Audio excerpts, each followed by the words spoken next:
darkness, I found my light. With Jesus by my side, I conquer every fight. Walking in faith, I won't be afraid. His love surrounds me, my fears will fade. Hope is my anchor, love is my guide. With Jesus I'll overcome, I'll never hide. A warrior of strength, in His name I rise. In a world of chaos, His love never dies.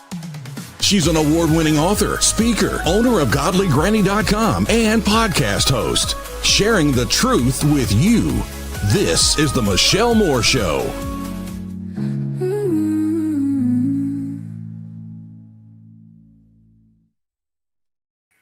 Hi, everybody. So glad that you're with us today. I love that song.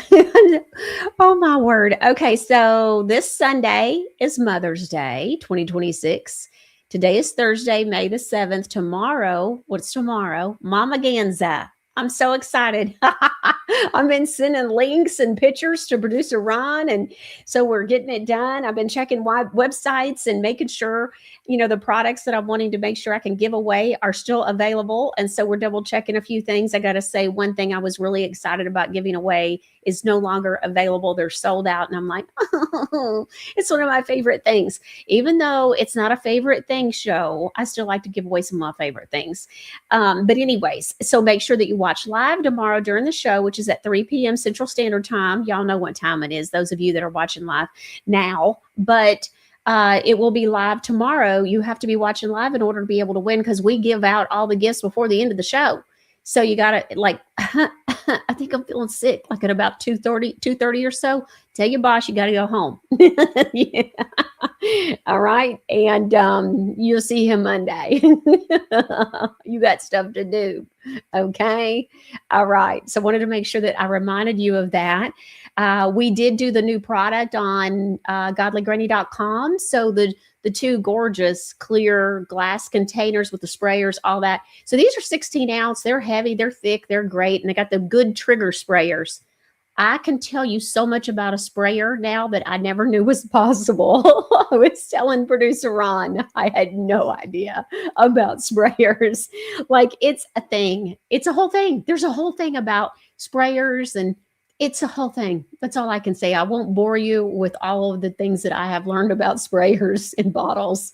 But anyways, and the style of these bottles are the same style as the bottles that we do. They're called like a Boston round. It's a whole thing. So, but this has the same style to all the other bottles that we have. So it's a Boston round bottle. Okay, I got some big news. Are y'all ready? Okay, so I don't know how. Someone's going to be like, what? Like, don't be drinking anything. So I don't want you to spit your drink out and be like, what did she just say?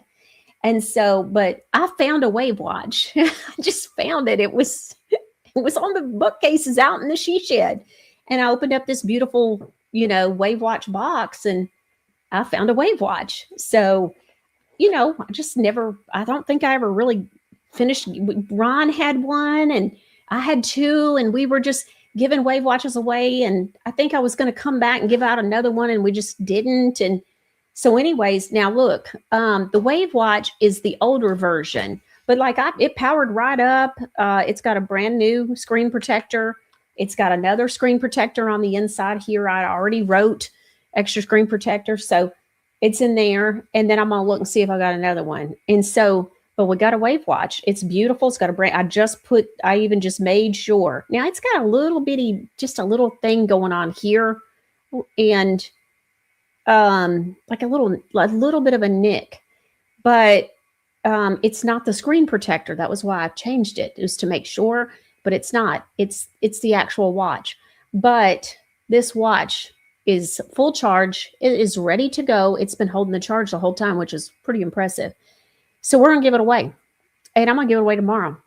And so I talked to producer Ron about it. And I was like, well, I don't know any other way other than for you to just write me and tell me, what's going on, why you need a wave watch.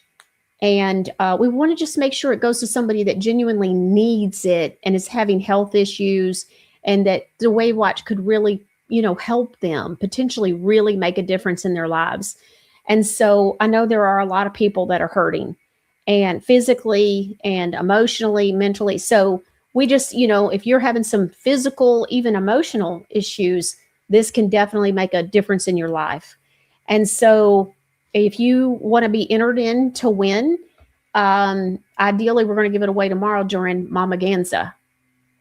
If we don't get any entries, or we don't get, somebody that I think, okay, we really need to give it to this person, we may go on ahead and extend it through the weekend or something. But I really want to try to give it away tomorrow. So it's ready to go. It's been packaged up, and it's got 3 charging cables. It's got an extra screen protector. Like, it's got the original case. It's in the original, maybe not the original box. I think I put it in the new one's box, but just email me, Michelle@NashvilleMichelle.com. Just a couple of details, a few details. You don't have to write me a book, but I want to hear what's going on. Give me an idea of what's going on. And so hopefully we'll be giving that away tomorrow. And of course, when you win things at the Michelle Moore Show, it includes shipping and handling. So you don't get charged for that. That would stink. Okay. By the way, I got an email this morning. So last year I ordered rice from Lynn Woods. I don't know if you know, but he has this inn at Cotton Hall. And so I got an email this morning, and I knew I knew rice was going to be ready. So I wanted to let you know. And so the rice is ready at Cotton Hall. He calls it the Inn, INN, at Cotton Hall, because you can actually go and stay there, and he visits with his guests and all of that. And so he's got it. I was going to pull it up and see also while we're at it. Also in today's show description, producer Ron has the link for you. Wanted to remind you about that as well. And then I was going to read to you what the email said, but it automatically takes me to the website where I checked out. And so I don't know if I have a way to be able to go back to the original email. It's doing weird. Yeah, I can't read it to you. My email does weird sometimes, and this is doing a little weird. So, okay. Anyways, he wrote a really great paragraph in the email and everything about it. But the rice is kind of like a thing. And so it's all been done there on the property. And so I've already ordered 3 bags. Producer Ron's like, oh, I need to know how to do it. I said, I already bought you some. Don't worry about it. So the bags are 2 pounds. They're $35 a bag plus shipping. So I wanted to make sure that you knew about that. And I feel good about that being a clean option especially for rice. You're not supposed to be like eating rice as leftovers. It's a whole thing. I actually learned about it from Steve Jarvis. And then since then, I've seen numerous people talk on that. So very good. Okay. We had a lot to cover at the very beginning. And so I've got a lot for us today. I wanted to do a follow-up about Michael Jackson on Tuesday, but because of Sean's passing and all of that I learned about it Monday night, was a friend of mine. I just felt like I needed to talk about it. I wanted you all to realize that, there's people that you don't even hear about. I'm sure you know that are working that we don't know about. And it's not just if it's the military or this or that. It's everyday Americans that don't, they don't have a show. They don't come on shows. They don't. There were many times we talked about, was it applicable? Would it make sense for him to come on the show and to share what he knew on different topics? But it was something that he never really wanted to do. And so, but I found out more this morning. His girlfriend reached out to me. And so I was able to call her and get some answers to just questions. And she shared some things about him that doesn't really surprise me. But just was really a testament even more to what a great guy he was. Just a great man, a great, person that really cares about injustices and just different things that are going on in the world. And so usually there's a lot more going on. If somebody does what he did, usually there's a lot more going on than what you know about. And that was certainly, she shed some light on that. So it was good, I think, for me to speak with her this morning, and we were able to really, I think, just console one another too. And, he obviously had talked with her about the friendship that he and I had and all of that. So anyways, so it was good. And she blessed me with some of the things that she shared. And so that I did not know that, just things he said and the way that he, just felt. So So Simply Sylvia says, why shouldn't we eat rice leftovers? Been eating them all my life. Well, apparently, it gets like toxic and it's not good for you. And you're not even supposed to eat them as like the next day as leftovers. Now, I've made fried rice because I make a great fried rice, if I say so myself. And I always just add butter the next day to rehydrate it. Of course, back then I threw it in the microwave. I don't do that anymore. So I throw it in the oven in like a glass, dish. And heat it up for a little bit on broil. But it rehydrates it. So, but apparently it's not good for you, Simply Sylvia. So just telling you. But Steve Jarvis will be here on Monday. Maybe we'll bring it up if you're watching live. Simply Sylvia, you'll have to remind me, but we'll ask him about it. But I've seen that since then numerous times, so I wanted you to know.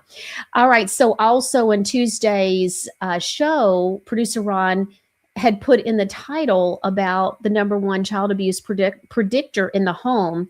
And that was the one thing I did not cover in the show. We went on talking about many other things. Quite frankly, I think it was such a great show because a lot of it really ended up being things that I didn't plan on. I just really felt just led to do so. I think it was a very Holy Spirit filled show. If you really go back and look at it and listen to what I'm saying and what I'm sharing, I thought it was just so good. So just praise God for that, because it was just a really encouraging and a good show, even in the midst of, just my own loss and my own hurting. So of my friends, passing, both of my friends passing. I've had 2 people now pass in a very short amount of time. So anyways, okay. So I did not talk about that, but yet the show title had that. So I wanted to make sure we went back and handled that first thing. So let's go on ahead and watch that. This is the number one child abuse predictor in the home. What would it be? Let's look.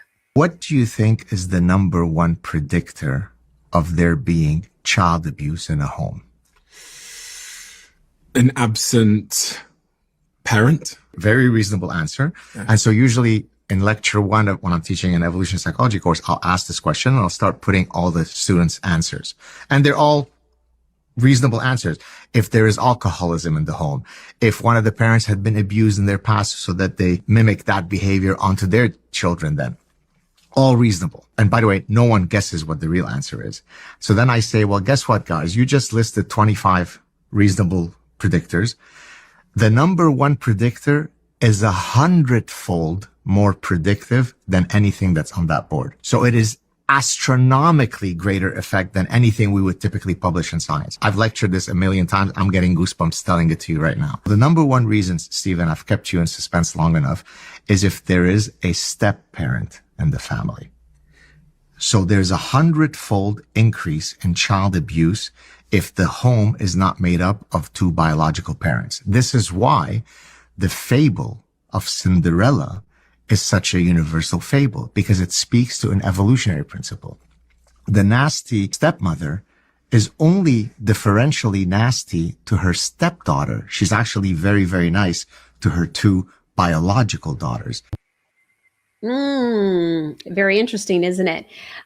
So we definitely wanted to make sure that you got to see that. I was looking in the chat also. I don't always get a chance to do that, but today I had a minute, obviously, and I saw where WR Carr says, I love the old one. I'm sure she's talking about the Wave Watch. Look, do not in any way, shape, or form think that winning this Wave Watch is, oh, well, it's old, it's no big. No, this Wave Watch is in excellent condition.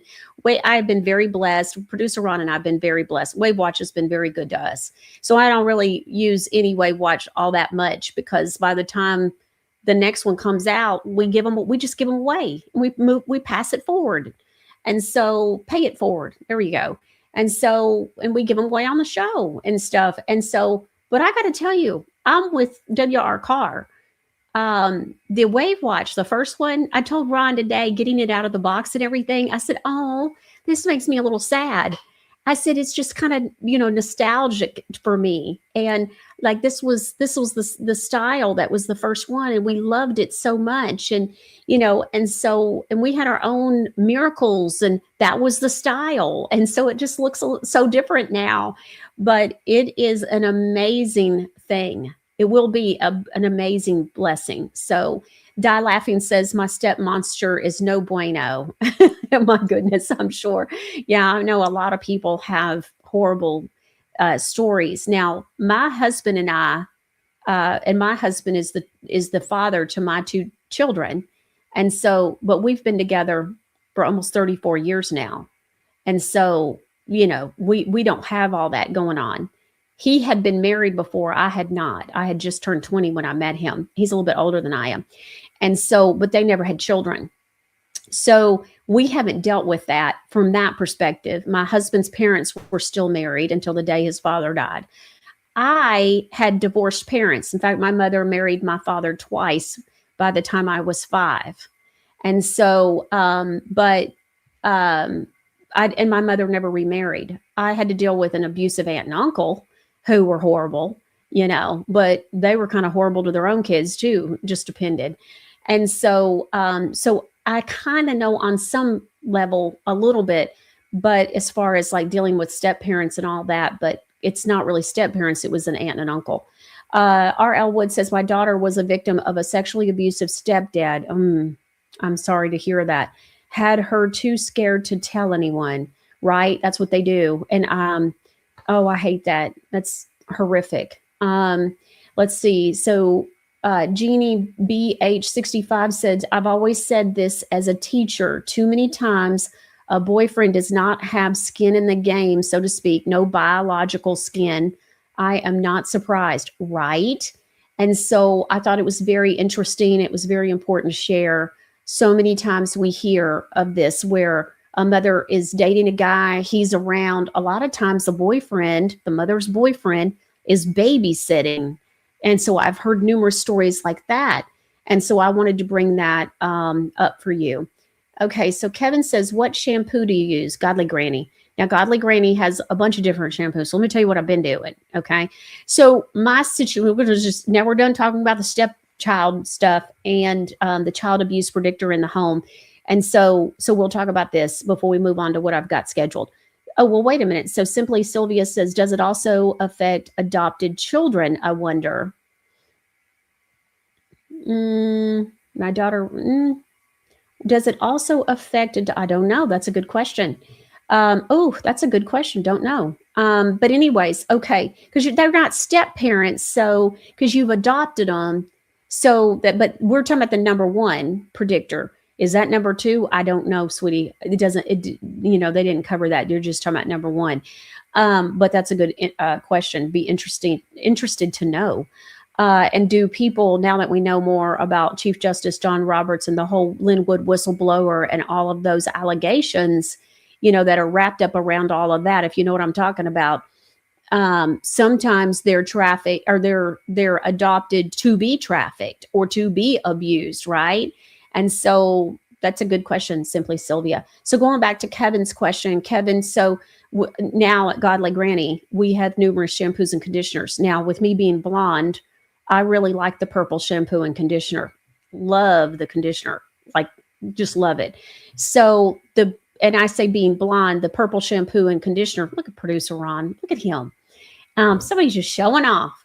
And so, anyways, but he knows I use this shampoo and conditioner. So this is also good for people women and men that have gray hair and white hair. So just so you know. And, but that purple conditioner conditions like it ain't never conditioned. But here's the other thing about my hair though. I have noticed, especially when I dry my hair straight and stuff, that my hair can kind of feel a little oily after a couple of days. And it's almost like our clarifying shampoo is probably really what most people want. But I want something just a little bit stronger. It's probably almost on the verge of not being healthy for you because it's probably, so strong. So what I find that's just a little bit strong, well, a good bit stronger is, but not too much. Like it's not drying out my hair. Thank you, producer Ron, with the purple shampoo and conditioner. And by the way, you can buy one or both just as you need it. But anyway, but I have been using, I've mentioned this, the Clarifying Acne Skincare line has a scrub. And remember what we've said, you can use a scrub as a shampoo. And so because it just works. I don't know how it works. It just works. Because I remember Eve would say that over and over and over on the show, different things on the phone and different conversations. And I'm like, that's got grainy stuff in it. Have you seen how much hair I have? And so I just didn't do it. I just couldn't get there. I couldn't see it. And it works. So what I will do is grab a little scoop of it out. A little bit goes a long way. And and then I will do the back here real good. And then I'll do another little bitty scoop. And then I'll start up here. And, it clarifies and does all that. Make sure it's cleaning and getting the scalp real good all through here. I'll make sure this area gets done real good, these little hairs and everything. And so that way, too, as it washes out, it's clarifying the hair as well. And so I absolutely love it. My hair and actually, I don't have to wash it. I can go another day. So last time I washed my hair was Monday, believe it or not. I haven't used anything. But now I don't use shampoo I don't use hairspray or anything. I don't use a lot of products. So when I get out, I use the keratin heat protectant, and love that stuff. And that's why you see, as a blonde, your hair, a lot of blondes are not shiny hair. And it's because of the way that light does and all that. And so, but my hair has become shiny and healthy and just really healthy. The Noni Plus Dry Oil, which right here it is. Ooh. So this little baby, okay, comes with every skincare line. But if you don't have it, like you don't even have to shake it, but I shake it. And so I do about 1 to 2 drops, and I will rub my little fingers together. So I've put 2 drops on here. You see the oil? And I'll just do like this, because remember, your hair is like what? A straw. And so no, the purple shampoo doesn't stain anything. Doesn't stain your hair, doesn't stain your clothes. I mean, well, could stain your clothes. Doesn't stain your nails, though, is what I mean. And so, and then I don't really tend to put it up here, though, because I want to make sure I've got the body and everything. And I'm afraid that, it's already shorter. It's when my hair as it gets longer, it can feel like down at the ends that it's a little dry. And a little goes, look at how much hair I got. 2 drops. This has a dropper. 2 drops. That's it. Okay. This is head to toe. It's your hair. It's your face. It's your nails. It's cuticles, toenails, whatever. This is one of the things I take to the nail salon with me. And so I take my own nail polish, and I don't even let them put any of that stuff on me. In fact, right now I've got foot fizzies in the car because I'm getting ready to get a pedicure. And so when, they put your feet in the water, you don't want to put none of that, whatever he's putting in there. And then I take the foot, we have the peppermint foot scrub. And so I'll take that. And so he exfoliates my feet and whatever he wants to do with all my stuff. I don't let him use any of his stuff. So anyways, okay, Joe Fran Wood says, I was wondering what's in the cleaning products that disinfects. I always use Clorox cleanup in the bathroom and Lysol all-purpose cleaner to mop. Love knowing these products are chemical-free. You can check out the website. The website has the ingredient deck, or if you already have the product, it's on the product as well, honey. And so a lot of and I'm not sure which products you're talking about specifically, so that will be the perfect way to do that. We go through a ton of work to make sure that each product has information on it, but then also the website. The website is amazing, by the way. When we upgraded the website, it really did great. And so it kind of went from like, a 20-year-old car that was running out of gas to, I think producer Ron calls it a Maserati or something. So now the website, he's like, this is so much nicer. And so it does so much more. So hope that helps you, honey. Okay. Can brunettes use the purple shampoo, or does it really matter? Because I'd like to try. Well, Cousin, I don't really see why you would use it, because what it does is it takes brassy out. That's the purpose. And so it takes the brassiness or the gold tones to your hair, and it helps the blonde and the white it just helps, and the gray, it helps it to pop and be shiny and just take that kind of brassiness out. So if you're a brunette, you probably don't have any brassiness. And so that's a brunette problem. You wouldn't understand. It's a brunette thing. I mean, a blonde thing. You wouldn't understand. All right, let's move on. Okay. Did you hear about what happened yesterday? Okay, so apparently, allegedly, the alleged Epstein suicide letter was unsealed after years now of being under wraps. And this is what it looks like. So I actually have a whole thing on it. Let's look at it here. So somebody's posted it. I found it. And, so let me see here. Yeah, here it is. Okay, so let's read this. I pulled it up. So the judge unseals it last night. It was kind of late. It wasn't on a Friday, but it was late on a Thursday. It says a federal judge has unsealed a purported suicide note written by Jeffrey Epstein, which was reportedly found by his former cellmate, Nicholas Tartaglione or something. Really? Couldn't have been Smith? It has to be like, I don't know, 20-something letters long for a last name, really? Okay, he sounds like a mobster. This last name sounds Italian. Okay, sounds like he could be part of the mob. I'm not trying to start no rumors. I'm just saying this is an Italian name. After Epstein's July 2019 suicide attempt. So, his roommate, this guy, finds it. The note had been under seal for years. Why? This isn't that big of a deal.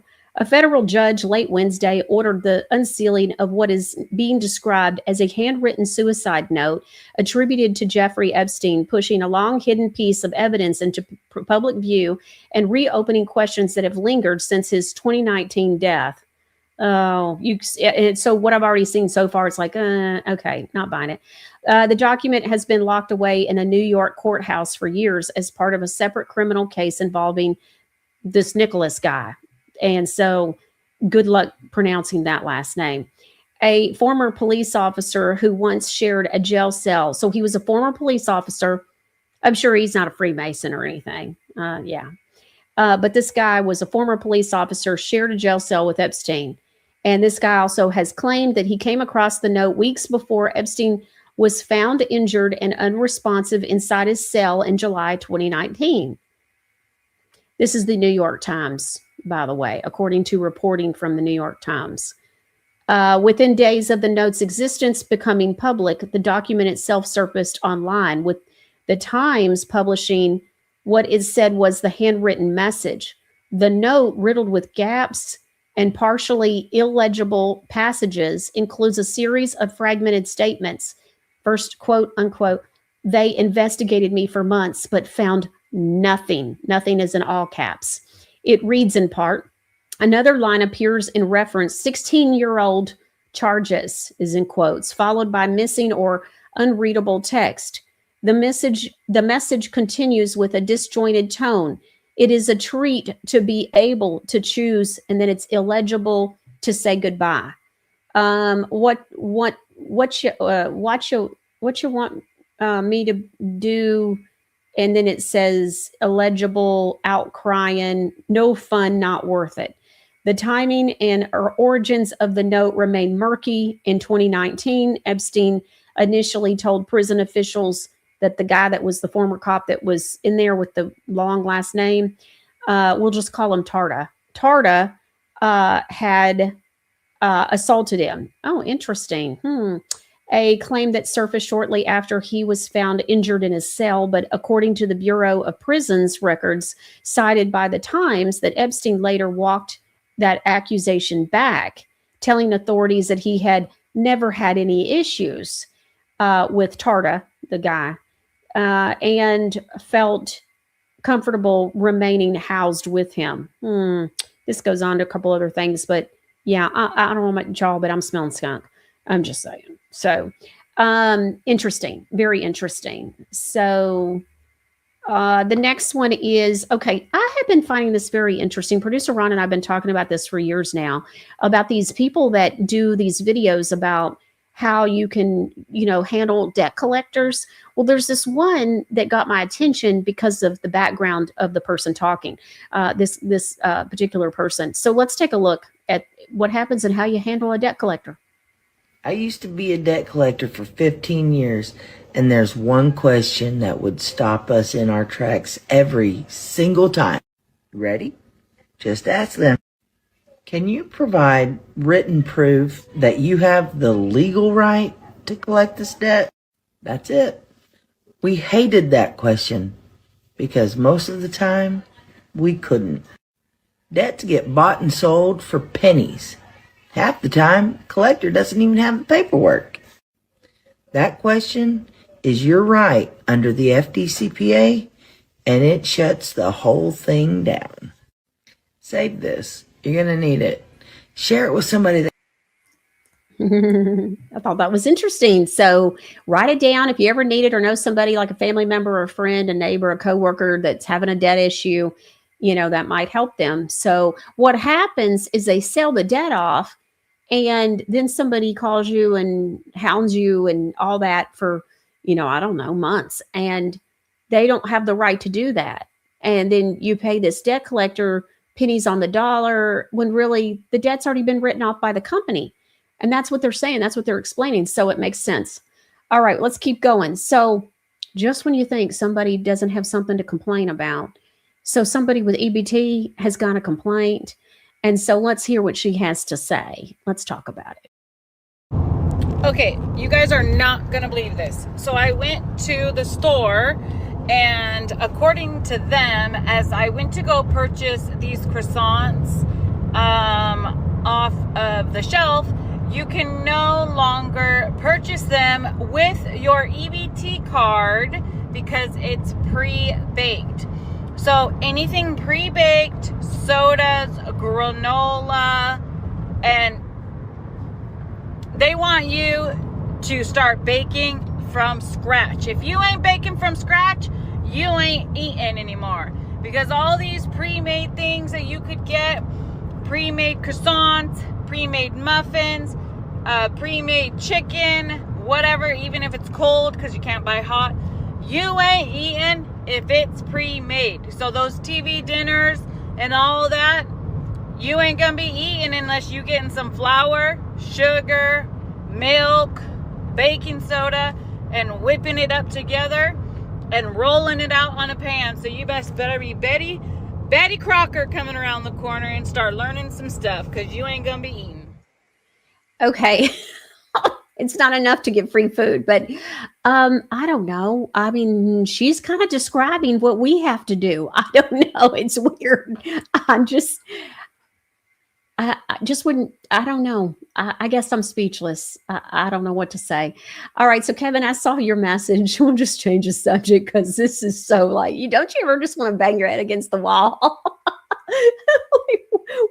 What these people are so, is it entitled? Is that what it is? Or they're just a little spoiled because they were able to buy the pre-baked goods? Or, I mean, I'm assuming that's what happened. And then they took that away and now you can't buy Coke. And oh my goodness, now I can't buy anything out of the bakery that's already been made. And, maybe she's had a few too many pre-baked bakery goods anyways, I don't know, be healthier if maybe she made it herself. I don't know.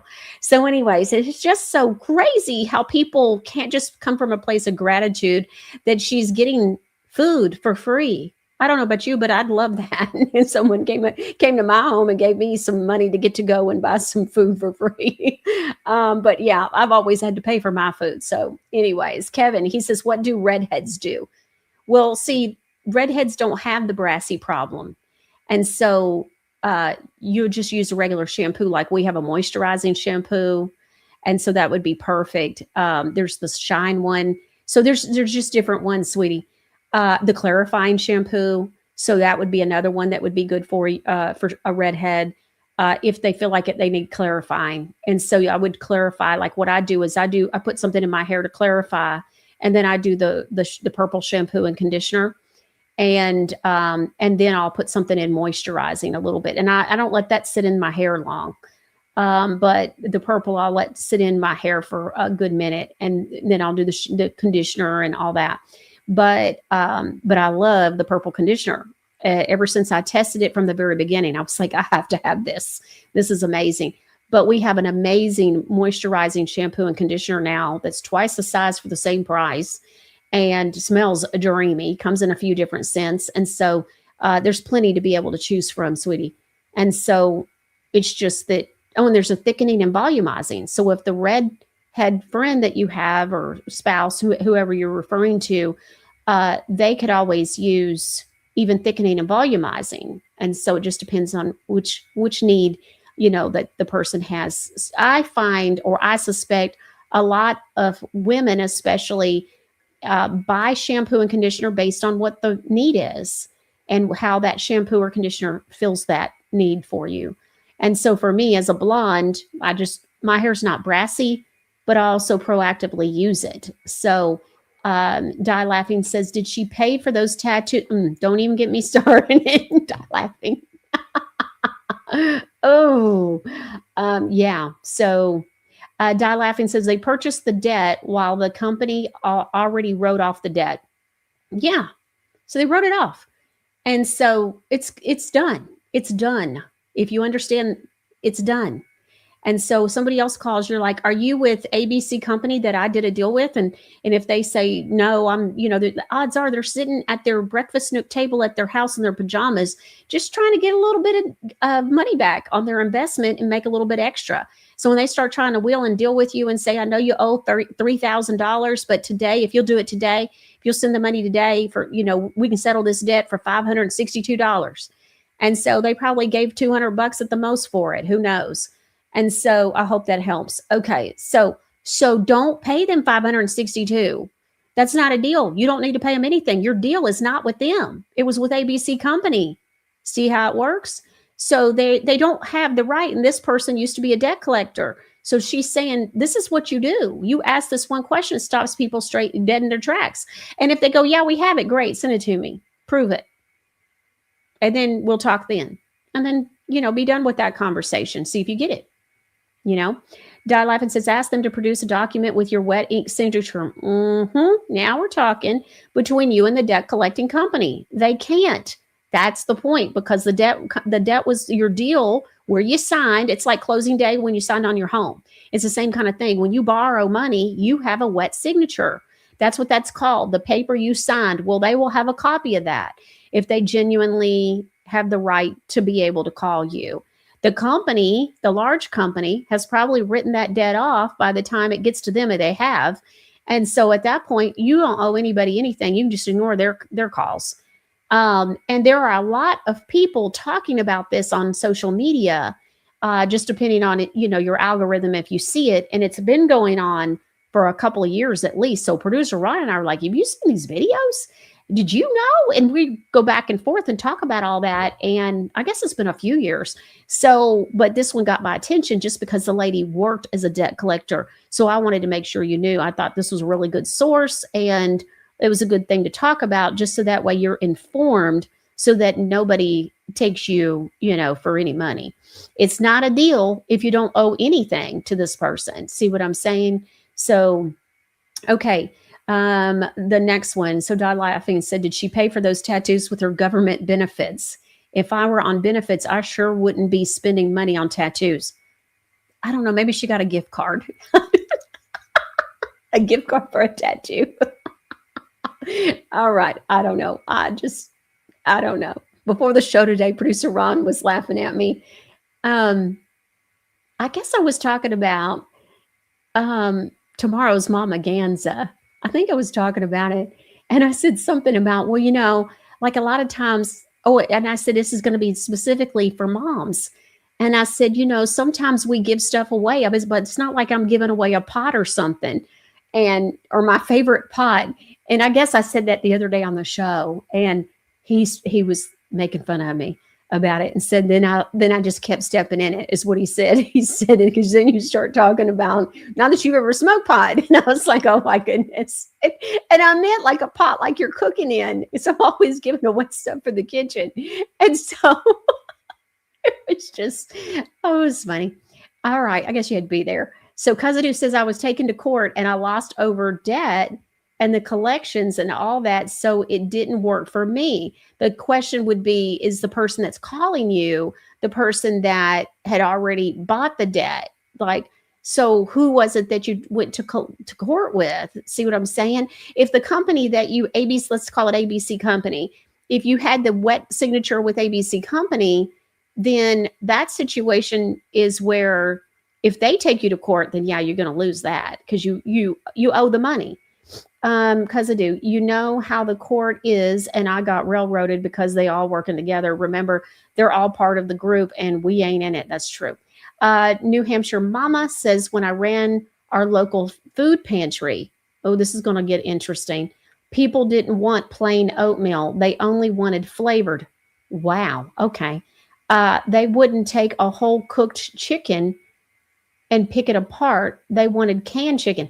I got to tell you, I don't know that I've ever even bought a can of chicken other than for North Carolina. They would ask for it and it would be on the list, and I could understand that, but I don't even know. Just too many questions about canned chicken. Just too many questions. I didn't grow up eating it, and it looked shady to me, but that's just me. And so it's just crazy. I don't know. Tuna fish, now that we know about the mercury and the aluminum and all the different levels of stuff, I just try to stay away from so many things that I used to eat. And I'm sure all of you feel the same way, like going out to eat and stuff. And so you can only do so much. So producer Ron says you've never lived until you have to eat a potted meat and cheese sandwich. I've never even heard of that. I've never even heard of that, but I don't even want to know. He says it's canned meat. Is that Spam? Is potted meat Spam?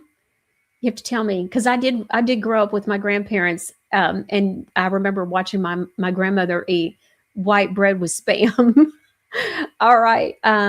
Fly Girl 61 says they pay for their nails, hair, and I'm sure tattoos with their EBT cards, but still want the doctors to write a prescription for Tylenol. You can't make it up. Wait a minute now, Fly Girl. They paid for their nails and their hair, and I'm sure tattoos with their EBT cards. How's that work? But still want the doctor to write a prescription for Tylenol. Spam is the better version of potted. Okay. All right. Well, there you go.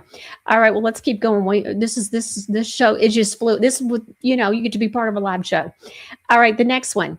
Are we getting ripped off? This is the next two videos. We're going to talk about two different things. We're even going to get into some godly granny stuff and what I have been learning. And I actually mentioned something about this recently. I don't remember if it was earlier this week or last week. I'm not really sure. But the first one is food underweight. Let's take a look. Great report.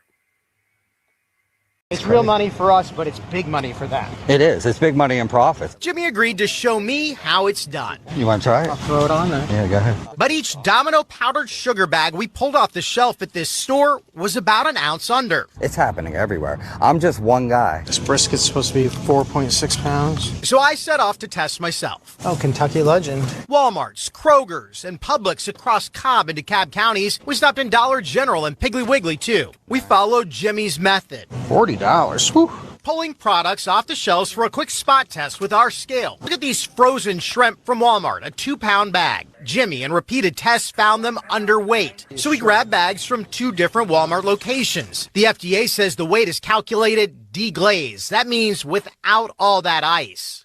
But both bags we tested were not what they claimed on the package. Our scale showed both a 1/4 pound under the weight printed on the bag. What about some shrimp and grits? It's about an ounce under. It's an ounce under. These grits were on sale at a DeKalb Piggly Wiggly, but each bag we pulled off the shelf was underweight. So how and why is it happening? It's lack of vigilance. Emory Goizetta Business School professor Salani Farasta Fazzoni is an expert on pricing. So both from an ethical standpoint as well as from a legal standpoint, they're misrepresenting what they're selling. She says research has shown shoppers won't notice differences under 15% in price or size. After Jimmy's TikToks went viral, Kentucky Legend Ham pulled some hams from Walmart. Jimmy started this because money was tight. Now he's hoping to push big companies to do better. So they should be responsible for what they're selling in their stores. Domino told us their industrial scales are calibrated on an ongoing basis and they run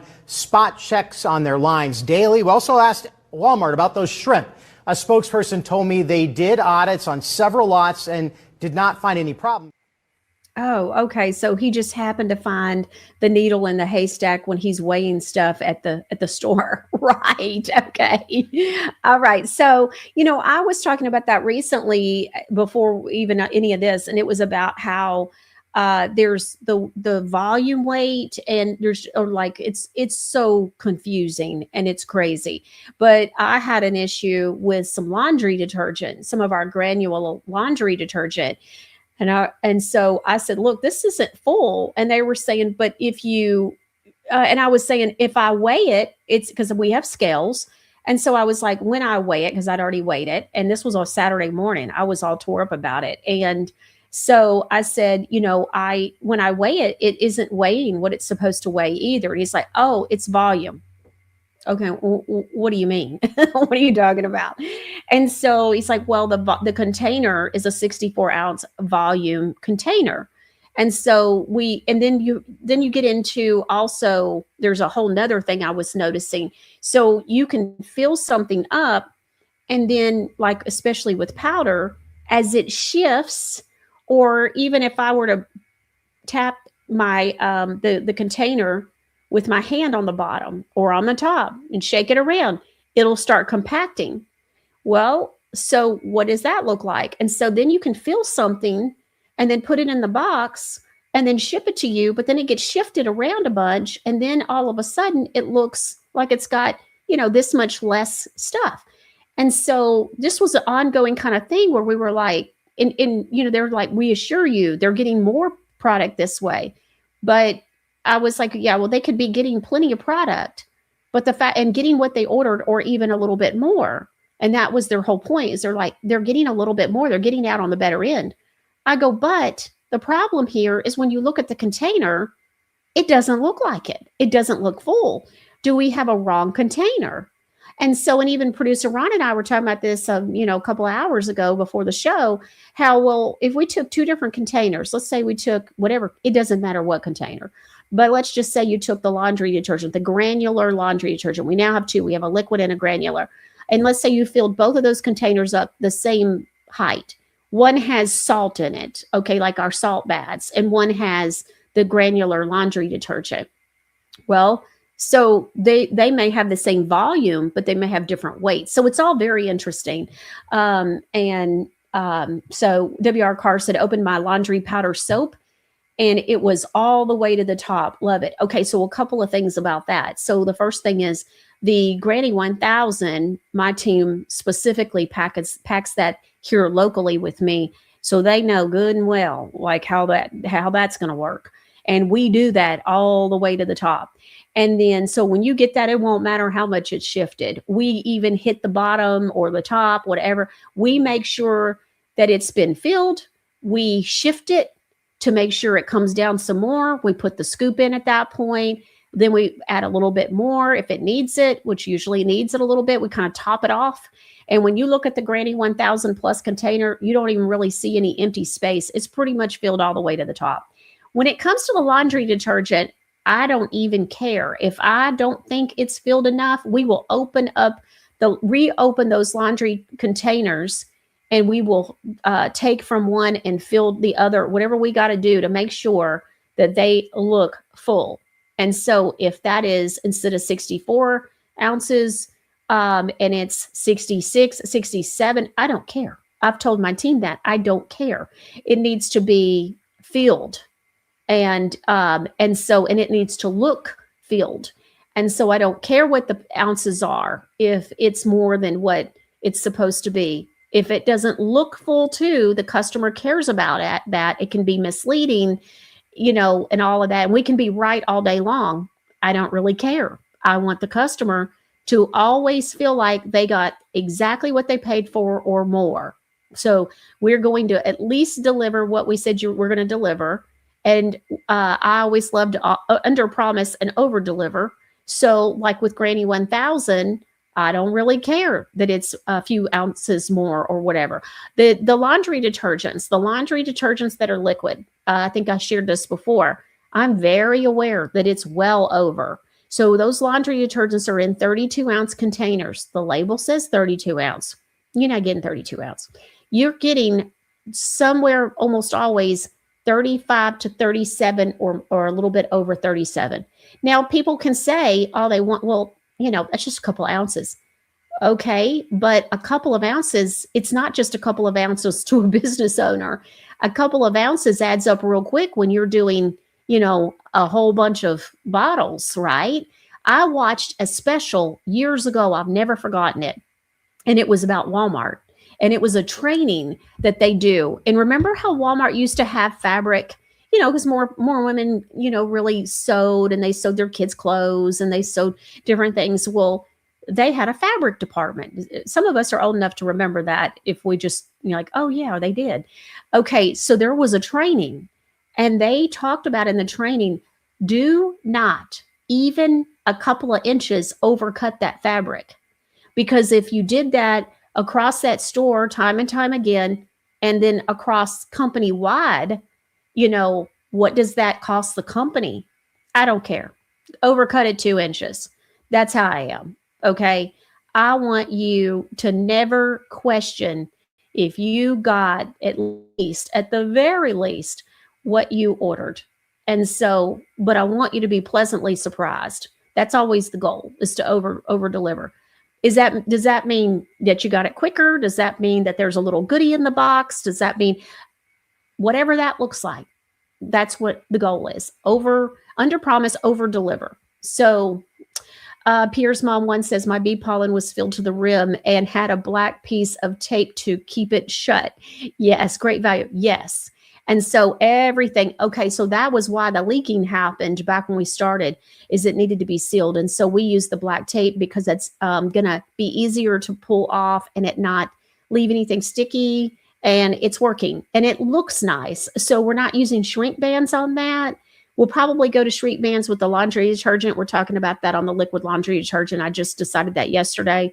Right now, we're still we're taping it with a white tape, but we're probably going to change over and start shrink banding it and see how it does. When you have 32 ounces of liquid laundry detergent, I just want to make sure that we do everything possible on our part that it gets there to you and it's safe and sound and hasn't leaked or any of that kind of stuff. So it's just, little precautions. But okay, so this whole thing about them not finding it and all that, I don't know. That's kind of hard to believe. And so they're just, claiming that, no big deal. And so we'll see. To me, it almost sounds like it's not going to change. I thought the guy having a scale, though, was brilliant. And he said, he started that because he was having some financial problems. Okay, I see producer Ron here has a picture of potted meat. Okay, so it's the Armor potted meat. I think I've seen this before. I just didn't know what it was. That does not look good on that cracker, whatever that is. It looks disgusting. Okay, so what is potted meat, though? Is it like Spam? Is it just Spam like shredded up or something? Which, I don't even really know what Spam is. But, my grandparents, it seems like I remember them frying Spam. So I don't know. Let's talk about something else that's much more pleasant. All right. So a former, he says, we probably don't really want to know. Kind of like hot dogs. Yeah, I don't eat hot dogs anymore either. All right. So we were talking about, are we getting ripped off? And I said I had 2 videos that I wanted to show you. So that was the first one. The second one is a former Apple engineer. All right. Let's see. I used to be a software engineer at Apple, and with every new phone that was released, malware was installed on the older phones to make you have to update. So your phone's not just glitching, it's doing that on purpose. Share before it's deleted. Okay, so, all right. So there's that. So producer Ron reminded me we had run a documentary, and so we've put the link to this documentary, Apple, the $1 Trillion Betrayal, in today's show on Rumble. So if you go to the Michelle Moore Show, find today's show, and then go into the show description. It's not in the comments. Rumble does not allow for you to put a hyperlink link in the comments. So we always just put it in the show description. So that way you're able to just click on it and take you where you need to go. So that's where the link is for this documentary that we aired a while back. So it's called Apple, the $1 Million Betrayal. So there's more on that. Producer Ron says, yeah, some of that came out in that documentary. I haven't seen this documentary, so I have to watch that. I'm very interested to hear it. They just ripping us off right and left. And then have you heard about Meta? Meta got exposed and then how they've handled it. Watch all the way to the end. Be sure to hear what they're saying, because they're saying like Zuckerberg hasn't answered any of these questions. Let's take a listen. So Meta just fired 1,100 people who exposed what they were doing with the Ray-Ban footage on 6 days' notice. Quick context, if you purchased Meta smart glasses, the footage you recorded, everything you saw around you got sent to a contractor in Kenya called Sama. 1,100 workers doing 10-hour shifts, sitting there labeling what was on your camera so Meta's AI models could get better. Back in February, Swedish journalists started investigating this matter, and the workers told them what they were actually watching. People having intimacy, people in bathrooms, naked, kids, credit card numbers, you name it. And last month, Meta cut their entire contract. This week, the Kenyan company Sama just announced that they're firing all 1,100 of those people. Some of them said that they'd already been forced to sit on their desks doing nothing for weeks while security tightened around them after the reports started coming out. Meta says that Sama didn't meet our standards, and Sama says they consistently met all standards. Read between the two, and the truth is very simple. The workers who told the public what was actually happening all lost their job and were fired. Now there's a class action lawsuit in California against Meta, and the UK's data regulator also opened an investigation. Every single part of this story is true, and nobody at Meta has answered any of this yet. The lawsuit is moving, 2 regulators are investigating, 1,100 people lost their jobs. Okay, so they're saying Sama source says, yes, we were consistently meeting, the benchmarks and whatever. But did you hear the part before, like the part where they were like watching naked people having sex and walking around? And okay, so I said to producer Ron, I said, so let me get this straight. So they're watching naked people. How's that happen? So they're saying this has to do with some smart glasses, right? So did you buy some smart glasses and then you put them on and then you took them off and you didn't realize it was streaming to another location? Okay. And then also Meta hired these employees at Sama Source, and Sama Source is outside the United States. And I said to Ron, I said, I wonder if maybe, probably, okay. Let's see, maybe, probably they outsourced it outside the country because they were afraid that you would be an employee and you're like, hey, wait a minute, that's Cousin Susie. And so you call up Cousin Susie, and then they got a big old fat lawsuit because you saw Cousin Susie and she didn't have her clothes on and she was doing stuff which she thought, see what I'm saying? You remember the whole vacuum cleaner fiasco that I had? I think I mentioned it a couple of times on the show. So I bought one of those robot things that run around the house. And so little Jocelina was at the house, and I'm like, can you figure out how to set this thing up? I knew absolutely nothing about it. Okay. And I think it was called an iRobot, the brand I bought. And so she's setting it up, and she's like, I said something a little while later about what is it doing? And she said, I said, oh, you got it working already? She goes, no, it's mapping. What do you mean? What does that mean? She goes, well, it's mapping the house. It's getting like the whole floor plan down. Okay. Well, then I see a video like a month or 2 later. And in that video, it's showing a woman sitting on the potty, and it shows she's being like recorded, and that's streaming somewhere else because it's, web-based. It's on the internet. It's connected to the internet. And so, because like I had to download an app and I would communicate with it through the app. And so I knew I had that concept that the internet was involved. Didn't know a lot of that, those details, but knew everybody loved their little Roomba, whatever it's called. And so I went to the store and bought me one, and finally, and it was called an iRobot, So anyways, it was on sale, and I was like, well, I'm finally going to do this. And I could use a helper. I thought it was going to be like a little maid, helper. And it was going to be great. And so Yeah. And then I see that video and it got me to thinking, and it's like, this is connected to the internet. This is a problem. How do I not know that it's not? Who has a floor plan to our home? Like, it literally mapped, and I read floor plans, all these years I've read floor plans selling new home construction. So I understand the importance of a floor plan.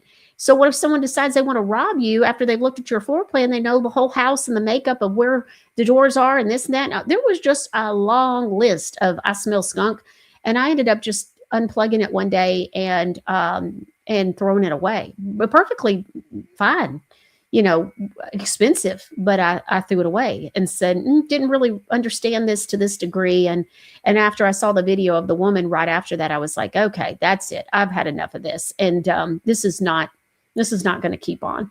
We're going to put a stop to this. And it kept getting lodged under the sofa or the chair and getting lost. And we'd have to go around the house and find it and get stuck places and stuff. And it just wasn't really as great as I had hoped it was going to be. But when I saw the video of the woman sitting on the potty and all that, I was like, okay, now we got problems. And I knew about the doorbell. You remember the Ring video doorbell? So the Ring video doorbell where the guy hacked in and scared the little girl that was in the bonus room. We showed that a couple of years ago. So it was just a lot of that kind of like, yeah, I'm not getting the warm and fuzzies here. Okay, so you know how I am about 501c3s and all these charities, and in the Roman pyramid of power. And so, because it's so funny how so many things we come up and come across and we bring up on the show always somehow leads to the Roman pyramid of power. So we're going to show you this video first, and then we'll look at the Roman pyramid of power for those of you that are not familiar with it. But here's the deal. So Joe Rogan shared some stats and some information, and I want you to hear these percentages, and then we're going to talk about the religion business, the docuseries, and some of the numbers that they shared when it comes to churches, the church system. So we'll talk about that when we come right back. Let's take a look. Kids Wish Network. Look at this. They raised $127 million. They paid to solicitors $109 million. And they spent percentage on direct cash aid to the actual kids is 2.5%. 2.5%. Look at the Cancer Fund of America. Less than 1% went to the actual thing. Okay, so in the religion business, the docuseries that Nathan and Chris did, if you didn't see that, it was shocking. Like, I knew there, corruption and church, pastors living big and all that kind of stuff. And so I'd really, awakened to a lot of that. And I think too, with the church thing, with the pastors, this is the part I can't get past. Okay.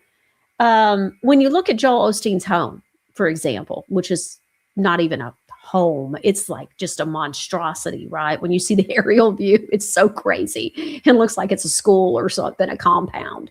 Like, let's not even call it a home, But I'm like, how does anybody want anything that big and can lay their head on the pillow at night knowing that there are children that are hungry, that there are single moms that need help, there are widows, there are veterans that, having trouble getting the medication, the care, PTSD help, anything. Like, how do you not tangibly help somebody instead of living in a situation like that? Like, that is what I can't get past. I just can't get past that. I just can't. If I just had a bunch of money dropped in my lap at this point, it's not to go and buy a bigger home. I personally would probably take another trip to North Carolina. And so, somebody called me up and said, I want to donate, $30,000 to North Carolina. I'd be pretty excited about that. And I would jump on that all day long. But because the need is there. That's a whole nother thing. I was texting with Jenica yesterday, and some stuff I'm coming across, and it's just insanity. And so I've had people say, even here on the show, you've probably done more than the government's done for the state, for North Carolina, Hurricane Helene survivors. Well, it's not me, it's God, and I believe that he moves your heart to give, and we collected and we did all the work, but that's God. That's not me. And you all who were obedient, that's just amazing. And so Wow, think about if other podcasters and show hosts got involved with their followings and stuff. Think about what we really could have done, you know? And while we're at it, where's the concert money? They raised $20 million. Where's the money? Where's the money? I have asked numerous people from North Carolina, where's the money? And they're like, great question. We're asking the same thing. We'd like to know too. That hurts. That hurts bad. And so, but did you hear him? So the Kids Wish Network, it's always about the kids. They always bring up the kids. Yeah, 2.5%. And the Cancer Fund of America. Like, how many times are those women going to put a pink ribbon on their little lapel and go walk in October? Like, oh, I'm just so over it because it's such a scam. And as much money is given to as many different causes and charities and all that, you'd think we'd all know someone. Like, we would all know somebody that's, I don't know, that just been directly helped from a children's hospital, or a 501c3 paid them for this and helped them with that. No, what we heard about Hurricane Helene was the help that was being given by we the people. We the people. So we heard horror stories of all the different people who weren't getting the help that they needed and how they were sleeping in their cars and in tents. We heard those stories. See what I'm saying? So what's up with that? We didn't see a lot of big 501c3s. Like, where was, the Cancer Fund of America or Kids Wish Network? What I heard were a lot of cancer, people with cancer that Hurricane Helene hit hard. And then they had to live through all of that and try to get their treatments and ended up with mold in their homes. I could tell you those stories. But see what I'm saying? But a 501c3 that just showed up and says, hey, we've got a bunch of money. We'd like to help you and fix up your home. No, most of it was hometown people. Even Jenica's husband said that one of the last times that we came, he was like, why does she keep coming and doing all of this? He just couldn't believe it. And it's like, this one woman keeps showing up, this one blonde lady with her husband driving the truck for her. But yeah, they just couldn't understand it because they were seeing how many people weren't doing anything and had let them down. But yet we kept coming. You kept giving the money, allowing for us to keep coming. See how it works. And so, but they did. She said, yeah, Jimmy, her husband's name's Jimmy. Jimmy doesn't understand why you keep coming. I said, what do you mean? She said, he just can't believe you keep coming with all this food and help. And so, and said, why does she do this? And she goes, because she felt led. And so, and that's exactly why. And I told God, okay, I told the Holy Spirit, when I'm going to do this, I'm really going to do this because it's going to be a lot of work. And so, and that's what made me hire an assistant and then say, okay, because it's too much work. Quickly became way too much work. And then, you got to just believe God that the money will come and that we'll be able to go again. And so, a lot of people are praying, I don't know, for whatever, a new car that they don't really need or what. I was praying for the money to come so that we could go again, so that we could help more people. That was months of, just, okay, God, I really feel like there's one more trip, at least one more. Like, I always just took one at a time. And because I didn't want to get too excited or what, and I wanted to make sure that it was what it was supposed to be. And so I just kept looking to God. And so it was just amazing. Yeah. Pierre's mom one says, Goodwill will ask every time to round up to go to the veterans. They only give a certain amount to them and not exactly what you round up.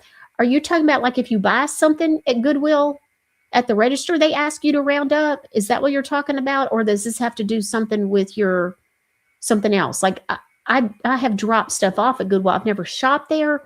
So I'm not sure if that's what you mean, or is it something else like with I know they'll always ask you, do you need a receipt? And then they'll give you a receipt and it's like empty and you fill it out. And so I'm not sure if you're talking about the receipt or if you're talking about something else, like to round up to go to the veterans. I would think that's when you're checking out, but I'm not sure. Die Laughing said all the smart technology is just a dumb way to infiltrate your private information and spaces. Flush your own toilet, Yeah, flush your own toilet. That's right. Just say no to smart technology. Yeah, exactly. Yeah, so I got that out of the house. We don't have a Ring video doorbell. We don't have any of that stuff. Nobody's going to be watching and timing and clocking when I'm coming and going. And so Bomb 1780 says 60 Minutes did a story on this years ago with UNICEF, Salvation Army, Goodwill, 1% count to the charity. About how about American Heart and Cancer Funds? I find friends and family who need help. I was thinking about that this morning, Pierce Mom One. So let's just talk about that. You know, what are we called to do? We've talked about that numerous times. I've mentioned it here on the show about, we're called to help the orphans. We're called to help the widows. And, why aren't we doing that? Like, that's not our, like, where in the Bible does it say to find a 501c3, give your money on Sunday, and then, hey, you're good to go. You don't have to have any accountability. You don't have to worry about anything. Like, you just skedaddle and leave it to somebody else and make sure, no, it's our responsibility. And so that's part of it too, is that God is calling us to take care of those people. Not, and now look, now one thing I learned is that people will give money before they'll give time, but it's hard to even get money. And so a lot of times, and that's what is, I see how evil can thrive so much because they're all so in cahoots and they got so much money and they can launder it coming and going in every which way. Just like with Megan Walsh, she was explaining to me about the whole thing about Hunter Biden and the artwork that was money laundering. And there's another guy, and I forget his name. He's the one that does the balloon artwork that's like the balloon animals. Oh, I forget his name. I want to say Jeff, but is his first name, but I could be wrong. And she's telling me about him, and it's all money laundering. He's part of the deep state, and it's all money laundering. Hey, by the way, what about all the artwork in the UN buildings and all that kind of stuff? That's a whole nother rabbit hole to go into. Okay, Grammy says the American Cancer Society used my granddaughter's picture at UVA Hospital in the Katie Couric Cancer Wing for advertising to collect money. My granddaughter passed 14 years ago. Wow. Grammy. I'm so sorry to hear about your loss. And then, yeah. So, okay. So, but then did the Cancer Society help? Like, do these 501c3s help the families? You know what I mean? And then, of course, the Roman pyramid of power. And so the very bottom, it says NGOs, think tanks, and big charities. I know a lot of people don't remember this because I've mentioned it many times to many people, but in the last, especially since Hurricane Helene, I've been talking about this. And of course, this pyramid also helped me to remember. But do y'all remember the whole 9/11 thing? And they collected a bunch of money and all these charities were collecting money. It wasn't just the telethon. Remember, everybody was given to everybody and their brother. And of course, and we really banded together, and all that. Well, as a nation. So what happened is People Magazine did a story, and so it was in one of their magazines about how all these CEOs that run these nonprofits make all this money. And a lot of times, I'm talking millions, not 1 million. I'm talking like tens of millions. It's insanity. And so, and a lot of times they get a bonus based on how much money is collected. So people were being paid. Americans were taking money. And in some cases, these CEOs of 501c3s were literally getting very wealthy or wealthier off of the blood of those that died from 9/11.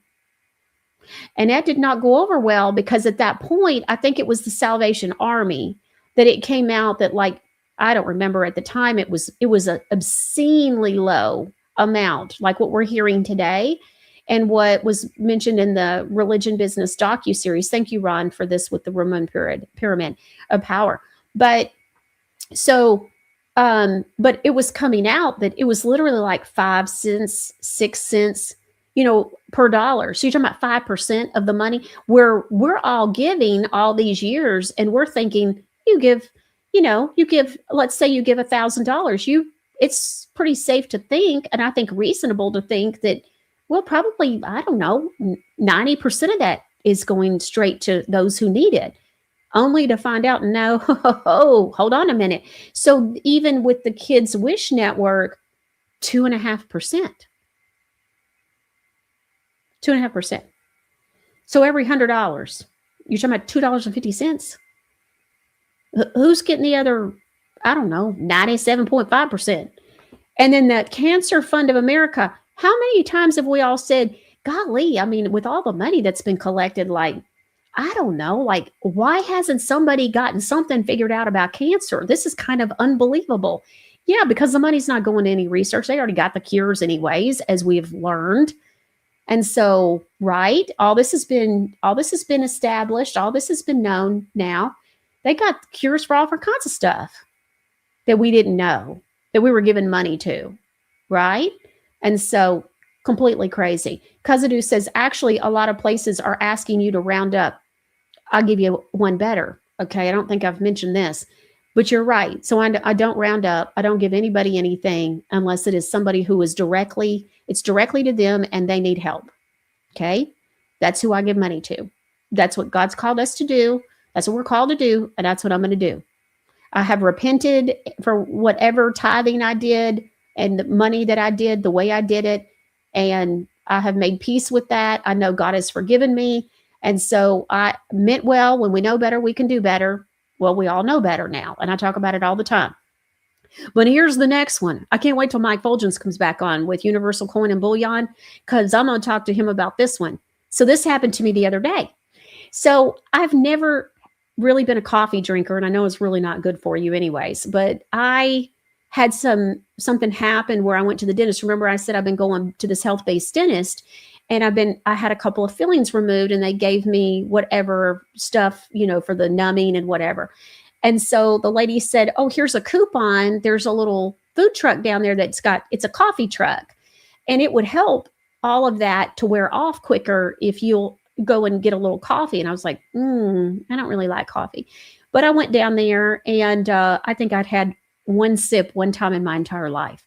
So I go down there, and she's got this little flyer, and it says Snickerdoodle. I'm like, well, that sounds like that's reasonable to think that would be dreamy. So I'm probably not going to like it, but I'll get one. So I got a little small Snickerdoodle, and I took a sip, and I was like, I might like this little bit of heaven. And so anyways, so there's a coffee shop down the street from my home. And so I went down there, and and I was getting lunch there one day, a sandwich, and not a potted meat sandwich, by the way. And so I was getting a sandwich, and I looked, and they had like seasonal things, and this was like the beginning of December, and it said Snickerdoodle. And so mid-sentence said, wait a minute, you got Snickerdoodle latte? And so he says, sure do. And so I ordered one of those. Well, I ordered one. Turns out that they will make it for you year round. So I went earlier this week, and actually went Tuesday morning. Producer Ron sat in the back seat, so Flash Moore could sit up front and in his car seat. And I went with Ron to go and get a coffee.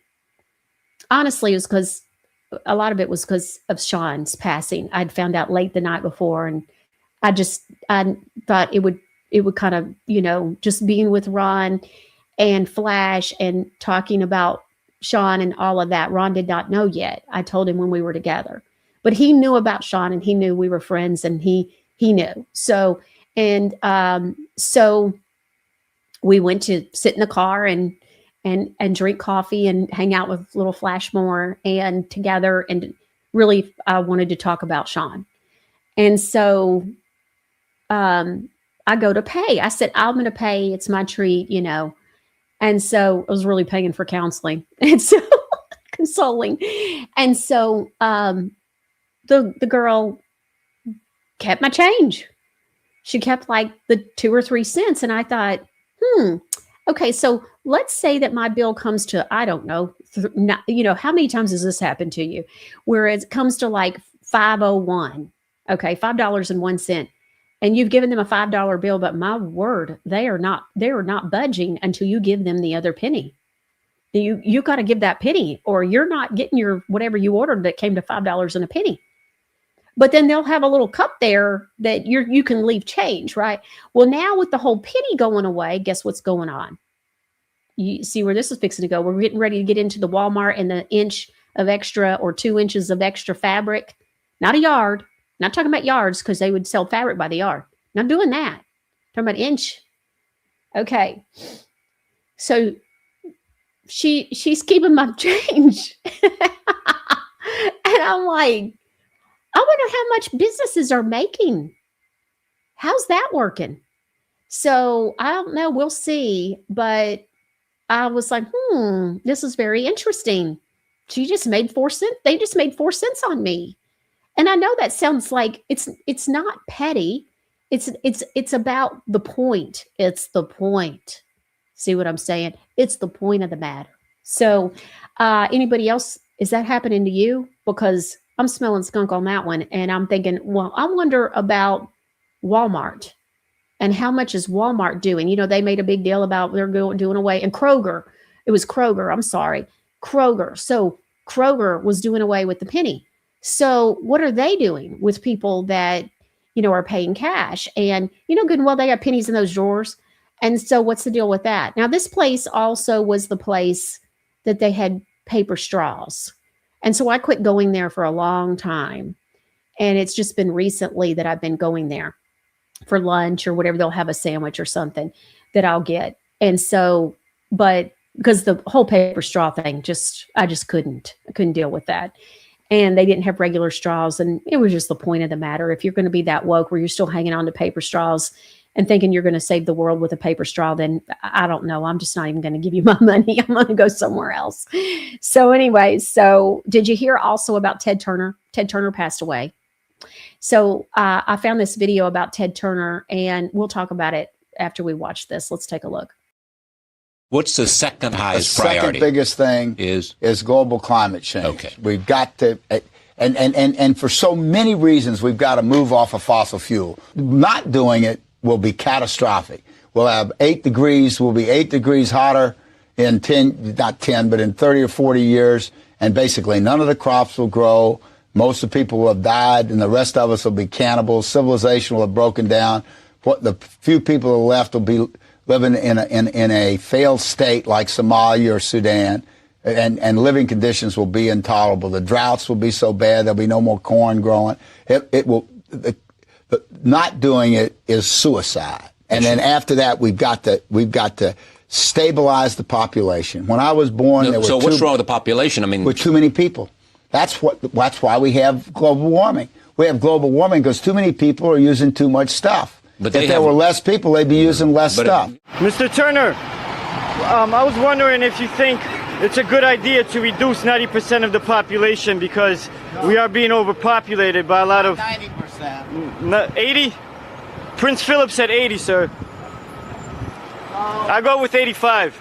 I think 2 billion is about right. Right, me too. Thank you. Exactly. Do you hear what Ted Turner says at the end? He says, one child family. So we're going to move into China, like we're going to be China now. Is that the goal here? It's complete insanity. And of course, you know, what they're talking about is getting a little bit scary. What he says in that video is a little bit scary. You know, really what I think, I wrote down Agenda 2030. I think that he's really discussing and describing Agenda 2030 in that interview. And what he's trying to do is blame it on global warming. I think, and producer Ron and I were talking about this before the show today. I said, you know, I think that some of what's going on with the global warming thing is that they're almost, I think they're adjusting the weather to make it look like global warming and to bring on different things that, you know, are off. It's weird. I mean, I'm in a jacket. I'm cold today. It's in the low 60s today. We're in the first week of May. And I told producer Ron, I said, you know, it rained here yesterday, but when was the last time it rained before then? So he's talking about droughts in there in that interview. Did you notice that? And so it's just getting very suspicious. When you watch that, obviously we know there was even beliefs that he could have been the person that was behind the Georgia Guidestones. We don't really know that for sure, but he was down in Georgia, lived down there, you know, married Jane Fonda. He's got the whole, I'm going to have to go back and look. There's a whole thing. There's an inlay in front of, what is that called? Montana Grill that he owns. Don't know if you all realize that he owns those. And so he founded those. And so there's like a whole inlay of a compass and all that kind of stuff. And so, yes, Sharon, on YouTube, yes, he died. And so that's why we're bringing it up. But then also we're getting news now that Joni Lamb has now passed away. So producer Ron says Daystar Network confirmed within the hour that Joni Lamb just passed away as well. So, of course, we know there's been a lot of drama and a lot of things going on with her. And apparently she has just passed away as well. So wanted to share that. Now, Michael Jackson, we've been talking a lot about him lately. And because of the movie, I went to the movie and I shared about that last week. We did a kind of a whole special on that. I found 2 videos that I have a ton of stuff, but I do have 2 videos that I wanted to share with you today. I thought, this is good because it goes back and it brings up Emmanuel Lewis. You remember him. And so he was a young child actor and he was friends with Michael Jackson. I really forgot how close they were. And then there was a great story of the woman who wrote Man in the Mirror. You'll have to listen to the details that she shares about how I think the Holy Spirit gave her that song. It was really interesting. And she even said, as I go to say this story, I get goosebumps. Yeah, it's usually the witnessing, it's bearing witness to your spirit. And so it's just really good. And so we have 2 videos we're going to show you, and then that will be the end of the show. I don't need to weigh in on those, but we're going to do Emmanuel Lewis first, and he's going to share about the times and different stories that had to do with and his time with Michael Jackson. And then the whole writing and the whole backstory of Man in the Mirror. Quite frankly, I may be the only person that didn't know this, but I didn't know Sheryl Crow was a backup singer. And this woman who wrote Man in the Mirror, because she ended up not going on tour. And there's a whole thing that happens at the last minute that ended up propelling Sheryl Crow. And this woman ends up saying, even in this video, that she wished she would have gone. It was a regret because she thought she was going to have her own music deal and her own thing, and they were going to do all these things. And so it was, something that she wanted, and she wanted to have her own record deal. And so she ended up really, relatively speaking, at the last minute, not going on this big tour. And it was a big opportunity for Sheryl Crow. And we know what happened with her as time went on. But let's look at the first video, Emmanuel Lewis on Michael Jackson, and then Michael Jackson's Man in the Mirror story. There you go. See you tomorrow right here next time on the Michelle Moore Show. That's Emmanuel Lewis, one of my best friends.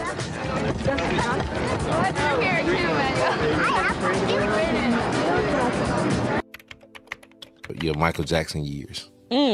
How did you meet Mike? I met him on the set of Thriller. He was performing the iconic dance that was right there. The first time I met him, he was a zombie. So let me ask you this. Did you get an invite to the Thriller video? Did you get an invite? It wasn't by his invitation. It was some other people. They got it on the internet that he invited me. That's a bald-faced lie. I don't know why people make up lies. But it was one of my boys back at the time, and he's like, he just want to surprise me with something. And it's a work night, it's a school night. So in my mind, HE double hockey sticks, I'm not going anywhere at night. You know what I mean? Because I got to work the next morning. I'm thinking that's a no-fly zone. Ain't anything for me to think about. It ain't ever gonna happen. Mom said, yeah. I'm like, what? Right. A school night, a work night? And you got me out tonight? Oh, this is gonna be good. Yeah. This is good. I don't know what it is, but it's gonna be good, right? Clearly she knew what it was, but I didn't know what it was. And so we went and we get out of the car. He had a Jeep, me on his shoulders. I'm riding on his shoulders. He was riding, and I started hearing the music. And I'm like, that's Michael's music, and it's playing it awful loud. So we're in South Central LA somewhere on some dark, forbidden street, and they're shooting the Thriller video. And all I could do was cue back. Dum dum dum dum dum. Dum dum dum dum dum. All right, sound like Michael. All right. all right, what's this all about? Like, I really don't know where I am. I really don't know what's going on. I don't know whether we're in the studio or soundstage or what are we doing, but take it off. And I'm over the crowd. There's a big crowd there. I'm over the crowd and I'm looking down and I'm seeing Mike and all the zombies and they're dancing and they're coming our way. They're dancing this way. The camera's right there. John Landis is right there and all the dancers are doing what they're doing. And I'm just thinking, wow, this is dope. What is this? Not ever knowing that it was going to be, you know, what it was going to be, but it's dope enough as it is, face value, that is crazy. What an epic moment to meet somebody in hindsight. At the time, you don't know because nobody knew like that, you know what I mean? And I'm watching him do the infamous, you know, all the iconic movement and everything. And I'm like, wow. So I can see while he's finished the dance sequence, he looks up because I'm like the only person on somebody's shoulders. Like, okay. So I see him go over to his assistant, Sherry. She comes over, says, Michael would like for you to come over to the trailer and he would like to meet you. The Winnebago over there. He's just standing in front of it. And I'm like, I'm with Mom and my boys here. Yeah, well, they can come later. Yeah, nah. Yeah, my mom is right here. My boys are right there. They were like, no, we just want you right now. And I'm like, yeah, no. If my mom can't go, then I don't need to be there. You know what I'm saying? That's just the mentality I've had like all my life. So she went over, talked to them, and of course he waved them on. She's just being, doing her job, but it was really, of course, no problem. And we came over and he's like, are you afraid of me? And I just started laughing. I started giggling. I was like, come on, man, you Michael Jackson. You couldn't hurt a fly. You know what I mean? You know what I mean? Come on. Again, I'm from Brooklyn. You know what I mean? I'll beat your ass. I mean, I'm not, I don't know, we good, So, but he's such a nice guy, and he was so cool. He's like, man, I love your show. And he was a fan, and he saw my work, and I'm like, what? Man, me? Like, who knows me? He was like, come to my house. I want you to meet my mom, and my family. And so me and my brother, Chris, was coming to the house to go, check out, his crib, because we always heard that he had some zoo animals and, and I was really afraid of the snake. I came into the kitchen, his mom was there, and I gave her a big hug. Hi, Mom, how you doing? That kind of stuff. And there's music playing, in the speakers in the kitchen. And he was, kind of nice and funky. I'm like, okay, you know what I mean? So I'm kind of tagging around behind Michael because the music is dope. So I had to take a little time to work it out a little bit. You know what I mean? I'm dancing, and but he can't see me because he's moving forward. But the music hits you. You just gotta work with it. You know what I mean? And all of a sudden, in the distance, coming toward me was Janet. And she's dancing too. I guess she already saw that I was, getting ready to, put some time in on that floor, right? And she started dancing and she started doing what I was doing. She's like, oh, I see you can do the snake. I said, yeah, I can do the snake.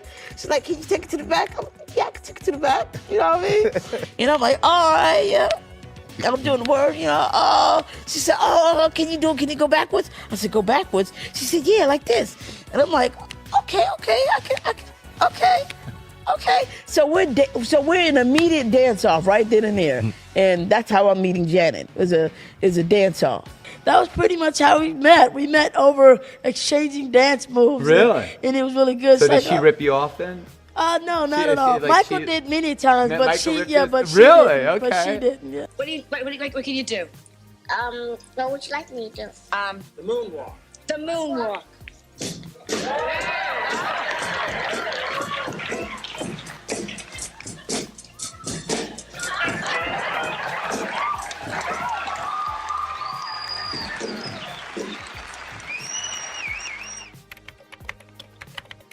This was during Mike's prime, though. This is Thriller. This is 12 Grammy. Yeah, this is like, and you was there tonight. I think you was at the Grammy tonight. He on won. American Music. Were you there tonight? He won all the Grammys. Yeah. That's crazy. That's crazy. And I remember you going to the award shows with him. Yes. And what was that like getting ready for an award show? MJ in his prime, like. Dope. It was fun. It wasn't not much to think about. It's funny because one of the times when we were at the Grammys, and he was like, "Okay, hold on to this," and I'm like, "Okay," but it was heavy. You know, I don't think I wore about 55 pounds soaking wet, right? So I'm like, that thing heavy, right? So I just kind of, I'm just put it underneath the seat. You know what I mean? That's kind of what we all did at the movie theater. You had popcorn. What you do? You put it under the seat, right? So it's underneath the seat, and we're chilling, whatever. And they're like, okay, come on, hurry up. We got to go. So, okay, you know, we jump up, and we about to leave, and we get in the car. And he's like, okay, how many? Okay, this award, blah, blah. I'm missing 2 awards. Where's the awards? They're asking me where his awards are, right? And I'm like, oh, snap. They in the theater. You know, like they in the theater, and the theater's like cleaned out, everybody's gone. These awards probably gone by now, right? But we went back in the theater, and the seat was still was down, so no one saw it. And we lifted up the seat, and there's 2 Grammys right there. Wow. Grabbed those puppies and got back into the rows. And we also had some good parties with MJ. Like, we went to different clubs, and of course, everybody wants to see him dance, right? And enjoy. Those are all great moments. I remember meeting his brothers in New York at the Tavern on the Green. And that's where we got a chance to meet his brothers, along with Don King. Really? And as well as Sophia Stewart, who's the creator of the Matrix. Yeah. And so we was really enjoyed meeting with him, the brothers and sisters. We just kind of embraced their family and our family as one. I'd hang out with Janet. I'd hang out with Jermaine and Tito. We went on the Jackson tour with all those guys. Did you ever date one of his sisters? No. But I did the first time. Why not? Why didn't you? LaToya? Yeah, LaToya. Because it was like family. You know what I Yeah. mean? It was like family. It'd be like incest at that moment. But it was like we embraced him like family. And then over time, we'd hang out different times. And then when he got burnt from the Pepsi commercial, that he went straight to the Sheraton Hotel at the Universal. Everybody was acting strange that day, right? And nobody would tell me. Everybody it was like, are you okay? And I'm like, yeah, why? Was they just want to figure out if I knew, and if I knew, how I was gonna feel about it. We get home, my mom tells me to sit down. Yeah. Michael's in an accident. Okay, how's he doing? What's going on? What happened? Well, he was burned during the making of this Pepsi commercial. And then a few hours later, I get a call from Bill, a Joker. He over at the Sheraton. Why don't you go see about him? So he went by a different name. So I called the hotel and asked for that particular name. You all right? What's happening? I'm like, what the hell are you doing in a hotel? What's going on? I'm just going to be staying here for a while. Nah, B. We're coming to get you. So I called him. He came right downstairs, jumped in the car. And from that moment on, he stayed with me for over a year. He had like 3-degree burns or whatever. Third degree, right. Really, it was really bad, and he was under a lot of medication. So. Me, my mom, my brothers, we all took him into our house, and so he literally recuperated for months, living in my condo when I went to work every day. And there was a huge, gigantic big screen TV came to our house, and it was kind of around the time of Christmas. Now, Mike was Jehovah's Witness, so he didn't really believe in, doing anything for Christmas. But there was this huge, gigantic TV, and it came to our address, and it didn't have a name on it. So it was like, so we all was getting very, very excited. I mean, it was taller than I was. It was like the first big screen TV you'd ever seen. And so we all was getting excited. Mike, quit playing. You brought this TV to the house. It's like, no, I didn't bring it to the. We just thought he was just lying. You did bring that big screen TV to the house. No, I don't really know anything about it, right? So it had our address on it. It was like, wait a minute, what do you mean you didn't bring this TV? So it's like, you're messing around. So finally, I guess a week later, they finally realized that somebody else actually made him put the wrong address on this big screen TV at the house, and we were just getting all excited watching it. You think And Michael bought you the TV, so we but thought didn't. but he's like, no, I don't know what you're talking about. You lying. What are you acting like you don't know? You know you brought that big TV to the house. And so finally they got it back.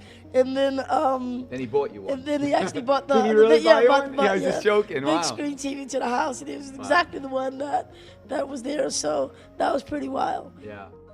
He lived with us for about a year or more. I don't know exactly.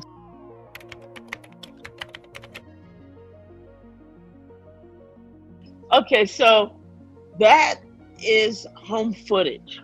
That was my home footage taken by my brother Roscoe on our probably brand new camera at the time. You know what I mean? When cameras was like very rarely seen, home camera. That was home footage. That was actually in my house, in my condo. My brother would always take video clips of stuff. And Mike was, he loved, watching us do our different dance segment. We had 2 or 3 different dances that we'd always do, at the house, chilling out. From one dancer to the next, and by far, he is probably one of the greatest dancers. Ask any of the greats, from James Brown to Fred Astaire to whoever. I mean, they all bow down and said that he was the greatest. So I'm gonna yield and say he was the greatest, right? So we would, and I was dancing all the time. I danced, I tap dance, we street dance. I mean, I did a lot of live performances before I even got to Webster. I mean, that's just what we did. We go learn all the new dance moves. We take it back.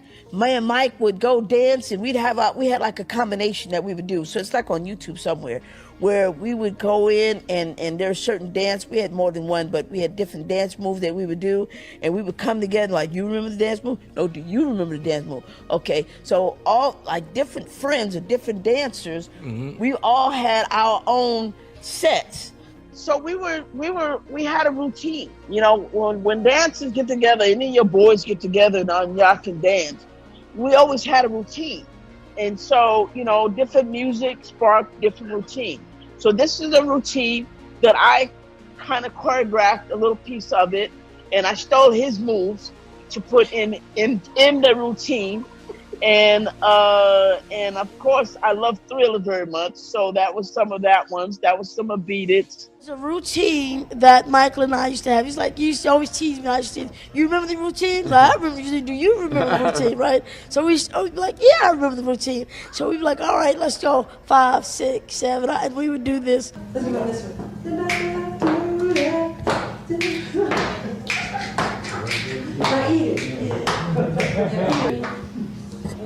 I'll be there.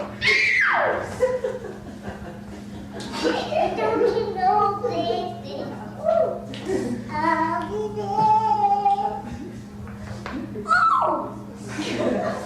And so we did that, and that was our routine. And he used to always remember, like he had a mind like an elephant when it came to routines. He remembered routines for like 15, 20 years ago. Like, I'm like, huh? And so he was like, you still remember the routine? And they're like such jokesters. They're such like, if there's a prank somewhere in a 50-mile radius, that's probably going to be you. If there's a water balloon, I don't know how many water balloons fights I've had with them. All the security, the brothers, Mike. I don't know how many pillows fights we've had. I don't know how many pie fights we've ever had. Fully closed on.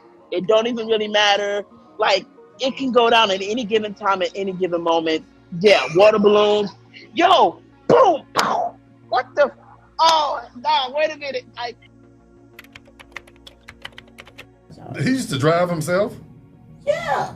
Wow. He used to drive me and my brother or himself or whatever in LA. Yeah. As long as nobody knows where we're They're going. in there, right. It's not like a appointment. If there's an appointment, then we got to call the boys. Yeah. But if there's no appointment and we can get in and get out, whatever kind of store or gadgets, toys. And I don't mean it like Jekyll and Hyde. He's usually the good guy, the bad guy, but he's the Jekyll and Hyde where he's the normal guy and then he's the icon. Yeah. You know what I'm saying? With all due respect, there was 2 Michaels. Okay, so there's the big one, the sensational mega star that we got a chance to see and everybody to love. And then there was my big bro, we hanging out, doing that. So it was just that guy where we just, talk. I got 2 other brothers, so we just had a lot of things in common. You know what I mean? He started off, at 5, something like that. I started off when I was 9, and you know what I mean? He, does music and he's acting and all of this stuff. I'm doing it too. He's got siblings. I got siblings. Mom's rocking it out, and he loved my mom. I love my mom. He loved his mom, and it's just a lot of similarities. Perfect friendship. It's kind of interesting that people don't realize that, we're still people at the end of the day, and we still have similar things that we enjoy doing. We love comedy. We love going to movies. We love, dancing. Similar upbringing in certain ways. He's from Indiana. I'm from Brooklyn, and, it's really cool. How is it moving around with somebody where everywhere you go, it's people passing out and shit? Like, yo, I'm not even gonna lie, that's dope. That was some of the best comedy in the world to me. Cause I know he would laugh too, right? Like, he a real one. I know he probably be looking like. Let me see how many I can make pass out today. He was so sensitive that he would be concerned. I hope they're okay. They're gonna be all right, aren't they? Should we turn around? No, we ain't turning around. You about to get mugged. You about to get all of us mugged. Brooklyn. They be all right. They're gonna be all right. They with friends. They with folk. You know what I mean? They ain't by themselves. They're gonna be all right. You keep it moving, because you gonna make it worse. Listen, when you're with the king of pop, okay, and you're trying to go anywhere, we've been kicked out of malls. We've been kicked out of movie theaters. We've been kicked out of everywhere. You know what I mean? So it's of no relevance. But let me ask you, so would MJ wear like a mask or disguise, or he would just go in as MJ? We always had a good fun time. So he would wear his mask, which was hilarious to me. Or, sometimes they're more elaborate stuff that he would do. So, but he would dress down, and he would wear some corduroys, but then he'd put on his white socks and penny loafers, and I'm like, yeah, nobody's gonna know who you are.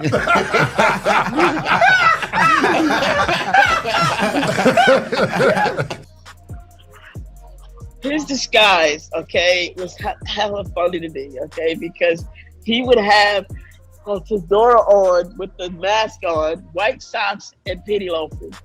I'm like, yeah, a 5-year-old can call you out on that one. I mean, like, for real, like, you know what I'm saying? What kind of mask is that? Like, who walks around in a fedora in the summertime? Like, give me a break, guy. Like, are you serious? Later on, he got more creative with it and got the false teeth and, the different wigs. He had a ton of them. He had old man, he had lady, he had a young kid. He had a more, finally, I guess he spoke to different cats, and they was able to hook him up with so many different looks. Fake eyelashes and mustache and, beards. But what about when you at the top of your game and Michael Jackson is at the top of his game and y'all out there kicking it and everybody's watching it and going crazy? What was going through your mind at that time? You know what? That's a reality check right then and there, okay? Yeah. When you're around somebody that is like the huge rock star icon, I know I'm doing pretty good. I'm doing what I'm doing. Right. And then it's really fun because chilling with them and kicking it and whatnot, and it's just like seemingly to be a regular guy. Right. Okay, and then he will pop a clutch on your monkey behind. Okay? He pops that clutch. Yeah. Opens the window, stops streets. Yeah. And it then becomes the icon. And then he closed the window. I'm like, what we eating today? Right? And so it's really like, it's crazy. Can I drive you to McDonald's? Yeah. Okay. And what you gonna eat? Well, they got fries. Okay. All right, let's go. Like, I remember coming in and Mike was working on that deal. Mm-hmm. He's working on that $1 billion deal of trying to make sure he get the publishings and all of that. You guys know the catalog stuff. Yeah. And I came in And he was like, and he's on speakerphone and he's doing all of this. And you know, at the end of the day, it's for legacy. You know what I mean? It's just an awesome experience, you know, to be in the presence of someone that is such a perfectionist, you know, and that his humanity was unseen. I mean, there's so many different aspects of Michael. I mean, there's the shy Michael, there's the religious Michael, there's he's given more to people in the side of the non-profit world than any entertainer in the history of entertainment. Do you remember the last time you seen him? Both of you guys. I saw him at rehearsal for the concert. Yeah. When I heard that it was called "This Is It," I immediately just was bawling my eyes out because I knew, unlike anybody else, his album titles was prophetic. Really? And I knew how much energy that he used to put in just naming an album.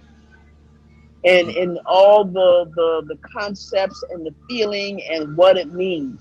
So when I heard "This Is It," I was like, oh no.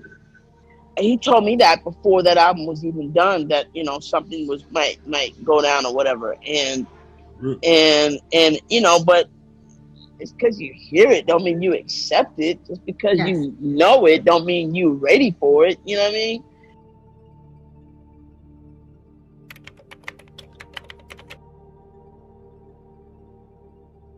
I want to know, how was your friendship with Michael when he started getting all of the allegations against him, and how was he dealing with that at that time? And as a friend, how were you able to kind of help him through it? You know, he was very upset, you know what I mean? Something that that is like near and dear, you know, performing for the kids. So to see something that he loves so dearly and you try and turn that against you, it's kind of like you having kids. Yeah. And all of a sudden now they're turned against you and you're being accused of something that you have no earthly, there's nothing in your being that will allow you to even think the way that they're even talking. So to have something come against you that you love kids, because he didn't have a childhood. My childhood was a little bit different too. That's why we had so much stuff alike. Because I started off early and he started off, you know, even more earlier. You know what I mean? And so he was probably the biggest adult kid I had ever met. I mean, I can only imagine what it was to meet Walt Disney himself. I mean, this is a grown man playing with Mickey Mouse. Like, everybody acted like Michael was strange. Walt Disney created Donald Duck and Daffy Duck and Mickey Mouse, and he had amusement rides, he had dolls, and he created walking around with ears on his head. I mean, like, so I'm like, if you don't understand where his inspiration comes from, then maybe you would never understand Mike at all. it was horrible, you know what I mean? Because, you know this guy is great. You know he's got a heart of gold. And, you know that he wouldn't do any of those things that people were talking about. Martin Bashir documentary, he was pressuring you to try to divulge if anything that happened to you. Yeah, they're always trying to, you know, put words in my mouth for trying, make crazy stuff happen. We always had a great time, laugh, tell jokes. No one really seen that side of him. They have stayed close for years, and Lewis was quick to defend his friend last year after the airing of Martin Bashir's searing documentary. None of that, any of that makes any of it the truth. I don't get it, and I don't think I ever will. He's always been a friend, not just of me, but my whole entire family. We just had the best times. He's always been nothing but a great friend. It was just kind of weird, and I'm like, dude, anything I can help, just let me know when you can come to court. And it's like, I'll ask. And then it was like they wouldn't let any more people come to court on his behalf. Now all the news came out. Yeah. So, you know what I mean? Like, the time has gone by that all the information that come out, all the lies that was told, all the money bag grabs was, is out there now. after he died, a few of those people came forward and said, you know, it never happened. We didn't do anything. We was pressured by parents, by this or that, and when they needed money real bad, and they figured that was the way to get at them. And there was people out in the press that actually came clean, but it's a little late. You know what I mean? Thanks a lot. You know what I mean? You put them through hell, and all of that is out there now. And there's still people still believing nonsense, and the truth is finally out. So imagine being accused of something. This is something, you know, our generation and our people understand. Being accused of something. And how do you even prove you're innocent? Of something you're completely not guilty of. Wow. How do you Man in the Mirror. Wow. This song changed my life. I've been signed for 2.5 years of my 5-year contract with Quincy Jones, and I hadn't written anything of note. At the time, I was just submitting songs to fulfill my contractual agreement. But then Quincy had a meeting with his West Coast songwriters. I think there was like eight or 9 of us at the time, and they had a meeting in his living room, and I showed up late, you know, like a half hour late or whatever. So I walked in, and Quincy said, as I was saying before I was over, you know, everybody laughed, and I'm like, I sunk down in the corner and just started taking notes of what he wanted to finish this album. So I took some notes, and then I went to my co-writing partner, Glenn Ballard. He said, I told him, Quincy wants a song for Michael to finish the album. What kind of song? I don't know. He said, well, let's just see what we come up with. Okay. He stands up to go over to the keyboard in the corner. And at this point, we're going to cut to 2 years before that moment. Wow. I'm at a songwriting session with amazing jazz pianist John Beasley. And we're writing, and I thought we were doing well. The phone rings. Instead of letting the answering machine pick it up, he picks up the phone and begins this very, very banal conversation. Oh yeah, I'm not doing nothing. And I'm flipping through my lyric book, seething in my mind going, no, I didn't just hear him say he's not doing nothing. No, I didn't just, and I'm flipping through the book and he says, the man? What man? Oh, the man in the mirror. So I write down, man in the mirror. 2 years later, I'm sitting with Glenn. He gets up to turn on the keyboard and he starts playing dum dum dum dum dum dum dum dum dum, and I'm flipping through my lyric book, and the phrase "man in the mirror" popped off. Every time I tell this story, I get goosebumps.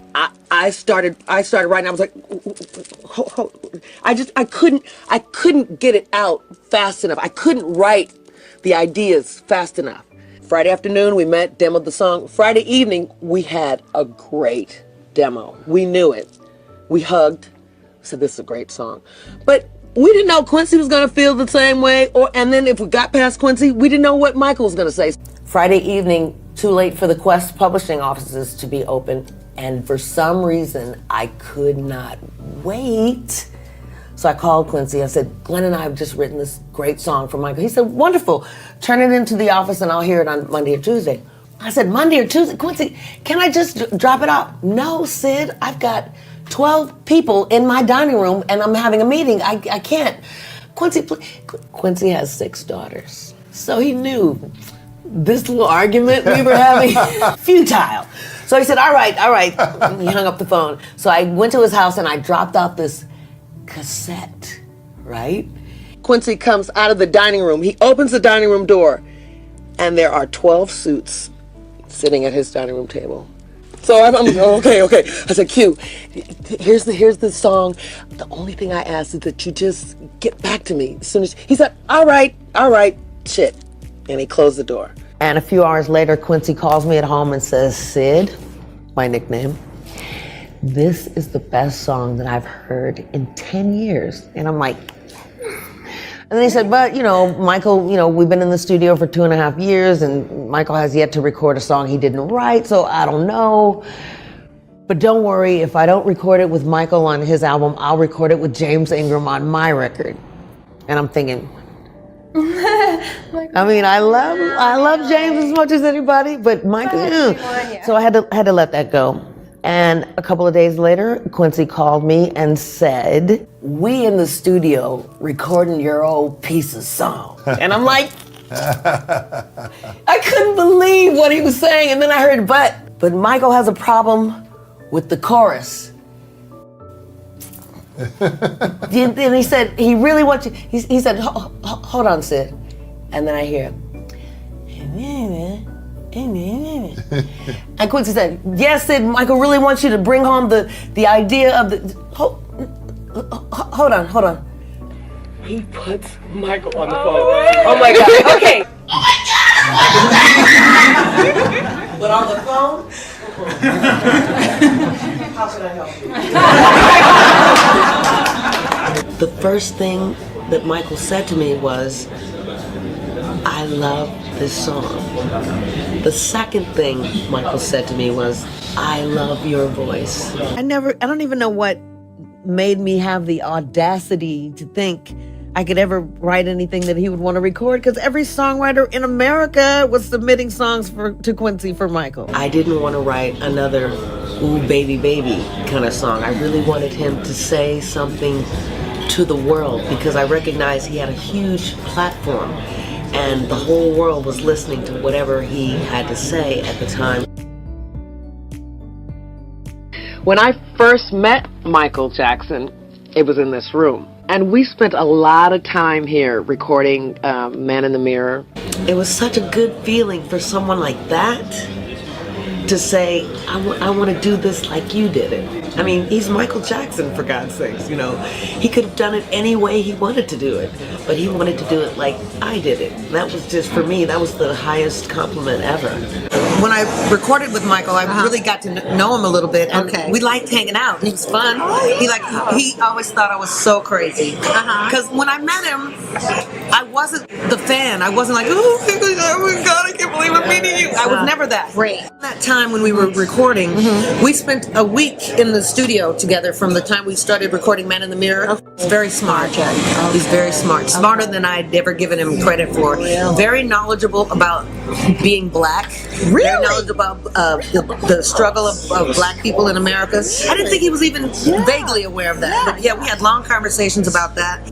Whoever it was, he made you feel as if he had as much to learn from you as you did from him. Most people of his celebrity, it's the opposite. Like, I know I'm the star, so you listen to me. But he wasn't like that, because he was like a sponge. He wanted to make himself better and better and better. So he looked at what everybody did and just took the best parts of what he liked from what they did, just to make what he does even better. He was such a perfectionist, and he only wanted to indulge or do something if he could make it his own and then be the best at it. He lived to find artists that he appreciated, and it doesn't have to be a singer or a dancer. You could be an actor or a chemist or whatever it was you were the best at, and Michael found you succeeding in your field, your chosen field of endeavor. He appreciated that. He learned from that. Man in the Mirror comes out. Yes. And it's like this global success sensation. Yes. What was the experience for you? It made me wish that I had done the Bat Tour, because I rehearsed with him for like a week and a half. Okay. And then decided at the last minute that I wanted to make my own record, because my record company says, the single's coming out, and Man in the Mirror was just dropped, and I mean, I Just Can't Stop Loving You was just dropped, and Man in the Mirror's coming, so you need to have your own record. Okay. So I pulled out of the Bat Tour, entered Sheryl Crow. Oh, Sheryl Crow took your place on the Bad Tour. Yes, ma'am. Unbelievable. Yes, I do find it hard to believe. Wow. Now, one of my biggest regrets. Man in the Mirror was written specifically for Michael for the Bad album. And then when the next album, the Dangerous album, came out, Michael asked me, would you write me another song? I had a publisher at the time who, when I told her that I really wanted to write another song for Michael's album, she said to me, and I will never forget this, she said, you wrote one song. Nobody writes, songs back to back on Michael's album, so, just get it out of your mind. But I had it in my mind. I just ignored her. When we were on tour, Michael decided he would only perform songs that were number ones. Yeah. And we were on stage for 2 hours. 2 hours of #1 song. You always singing your duet? Our duet, I just yeah. can't stop loving you. He's grabbing my thigh for some reason. Oh my goodness. I don't know why. He just decided to do it that time. I don't know. He didn't do it every night. He didn't do it every night. No. Okay. So no romantic? No, just friends? Yeah. Okay. He's like the brother I never had. Yeah, is he? Okay, very nice. I was getting bored and I wanted to just spice it up a little bit. And I think I was told, don't do that, Michael's not gonna like that, don't do that. And I'm like, shut up, I'm gonna do what I wanna do. What's he gonna do, fire me? What, you know? So I got this wig and I remember his face. When he saw me in that wig, he was cracking up. And I have a great photograph of that moment. He couldn't even sing, he was laughing so hard. Don't get me wrong, Michael was great every night, right? But there were some nights when he was, I'm getting goosebumps talking about it. He was just just too much. So much that us on stage with him, we're standing back clapping. Really? Damn. There were tens of thousands of people, 70, 80, 100,000 people, depending on where we were. And at the end of the night, when that song came on, it was so amazing to see a sea. And at the time, it was all about the Bic lighters. So when Man in the Mirror came on, you would see a sea of Bic lighters. And it was like twinkling stars out in the audience. And it was such an amazing feeling and such a powerful song. And it was my favorite time of the night. Did you see This Is It? Did you see that movie? Yeah. Now, what was your impression of that movie? Was it true to how the rehearsals and stuff went when you were on the Dangerous Tour? Absolutely. And you should also know that if he were alive today, no way would he ever let his fans see his process. Really? He was like a magician. Wow. You see what a magician does, and you see what the magician wants you to see. Right. And no way on earth, only over his dead body, would that film have been released. I hadn't seen him for a long time before he passed away, and I run into his nanny, whom I'd met one time. I'd only been to the ranch one time, and I met her there. And I hadn't seen Michael in since the end of the Dangerous Tour, and it was maybe 10, 12 years, 15 years. And I said to her, when you talk to Michael again, and I swear this is exactly what I said, when you talk to Michael again, tell him I love his black ass. At the end of the show, I go back through the green room, and she said, I finally got him on the phone. Here, he's on the phone. I said, dude, you're going on the road to London. I want to go. He said, really? You want to go? I'm like, yeah, I want to go. He said, okay. But it ended up being, through the auditioning process, I couldn't be in London for the time that he had to be for what I was being paid. I couldn't afford to leave for that long. He told me that Imagine, the song by John Lennon, and Man in the Mirror are his 2 favorite songs. And I was just so proud of that. I mean, he's Michael Jackson. He could have he can pick any song to be his favorite song. And I don't speak a word of French, but I know Japanese people, Spanish people, French people, Africans, Indians, who don't speak a word of English, but they know all the lyrics to Man in the Mirror. And that's just that's insane to me. This man has changed my life in such a broad and beautiful way that even, he's not on the planet, but the effects of his life and his work are still very, very present. I'm from Compton. I didn't know as a black child growing up in LA that I would be touring the world with the biggest pop star on the planet, having been produced by the biggest producer in the world, traveling these kind of circles you can only dream about. I mean, and I want every little girl that has a dream in her heart to follow it. I never really got a chance to tell him how much I appreciated him.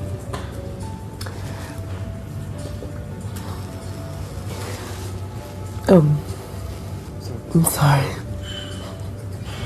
You want to take a break? Hi, I'm Linda Bamber Olson, the inventor of the Wave Watch, the world's first frequency therapy watch. It features over 1,100 targeted frequencies combined into 150 playlists for ease of use. These sounds are acoustical and they move through your body, through your skin and your bones. You don't necessarily have to hear it. As each frequency goes through, it can be realigning, revitalizing, reconnecting, and even rebalancing your body all the way to the cellular level. So that's why we have so many testimonies for aches, ADD and ADHD, allergies, colds and flu, dental, emotions, headaches, joints, kidney stones, nerves, organs, skin health, swelling, tremors, vagus nerve, and so many more. Use this code for $100 off when you purchase the Wave Watch. Thanks for learning about frequencies, using them, and supporting the Wave Watch. Hi friends, it's Michelle Moore. And when it comes to protecting your retirement, I believe in taking smart, steady steps. Bank of America analysts call gold the ultimate safe haven, and when it comes to precious metals, I trust Universal Coin and Bullion, the official rare coin and bullion dealer of my show. They have been named the best in their industry both nationally and regionally by leading organizations. Consider a gold IRA, a time-tested way to diversify your portfolio with real tangible assets, which lets you move a portion of your retirement savings into physical gold, helping protect your wealth from inflation, market swings, and economic uncertainty. And Universal Coin and Bullion makes the process easy. From rollovers to delivery, they walk you through every step, even if you have one with another gold company. Protect what you've worked so hard to build from the team that I trust, Universal Coin and Bullion, at 800-321-8700, and make sure to tell them Michelle sent you. There aren't a lot of reasons to use Godly Granny products. There's every reason, because every time you twist or flip a cap on something from Godly Granny, you're voting no to chemicals and yes to common sense, but without all the electronic voting machines. With Godly Granny, there's no toxins, no chemicals, no endocrine disruptors, no cancer-chasing filler. Godly Granny is a small batch, made to order, deeply naturopathic wellness brand. Founded on biblical truth, formulated with pure purpose, and handcrafted by saved folks who know that freedom doesn't come from fake lavender and phthalates. Visit godlygranny.com and sign up for our emails to receive a special discount code for 10% off your first order. My wife and I have always had a preparedness mindset, but having an actual antibiotic or a prescription medication, that was a void we'd never been able to fill. I was amazed that you could get the Jase case and order it and have it shipped to you. And the fact that it included so many different medications, I take that Jase case with me wherever I go. It's something that provides me comfort and peace in knowing that I have that with me in case of an emergency. Go to Jase.com. Be sure to use the discount code Michelle10 at checkout to receive special savings on your purchase. For Michelle's social media links, go to MichelleMooreShow.com.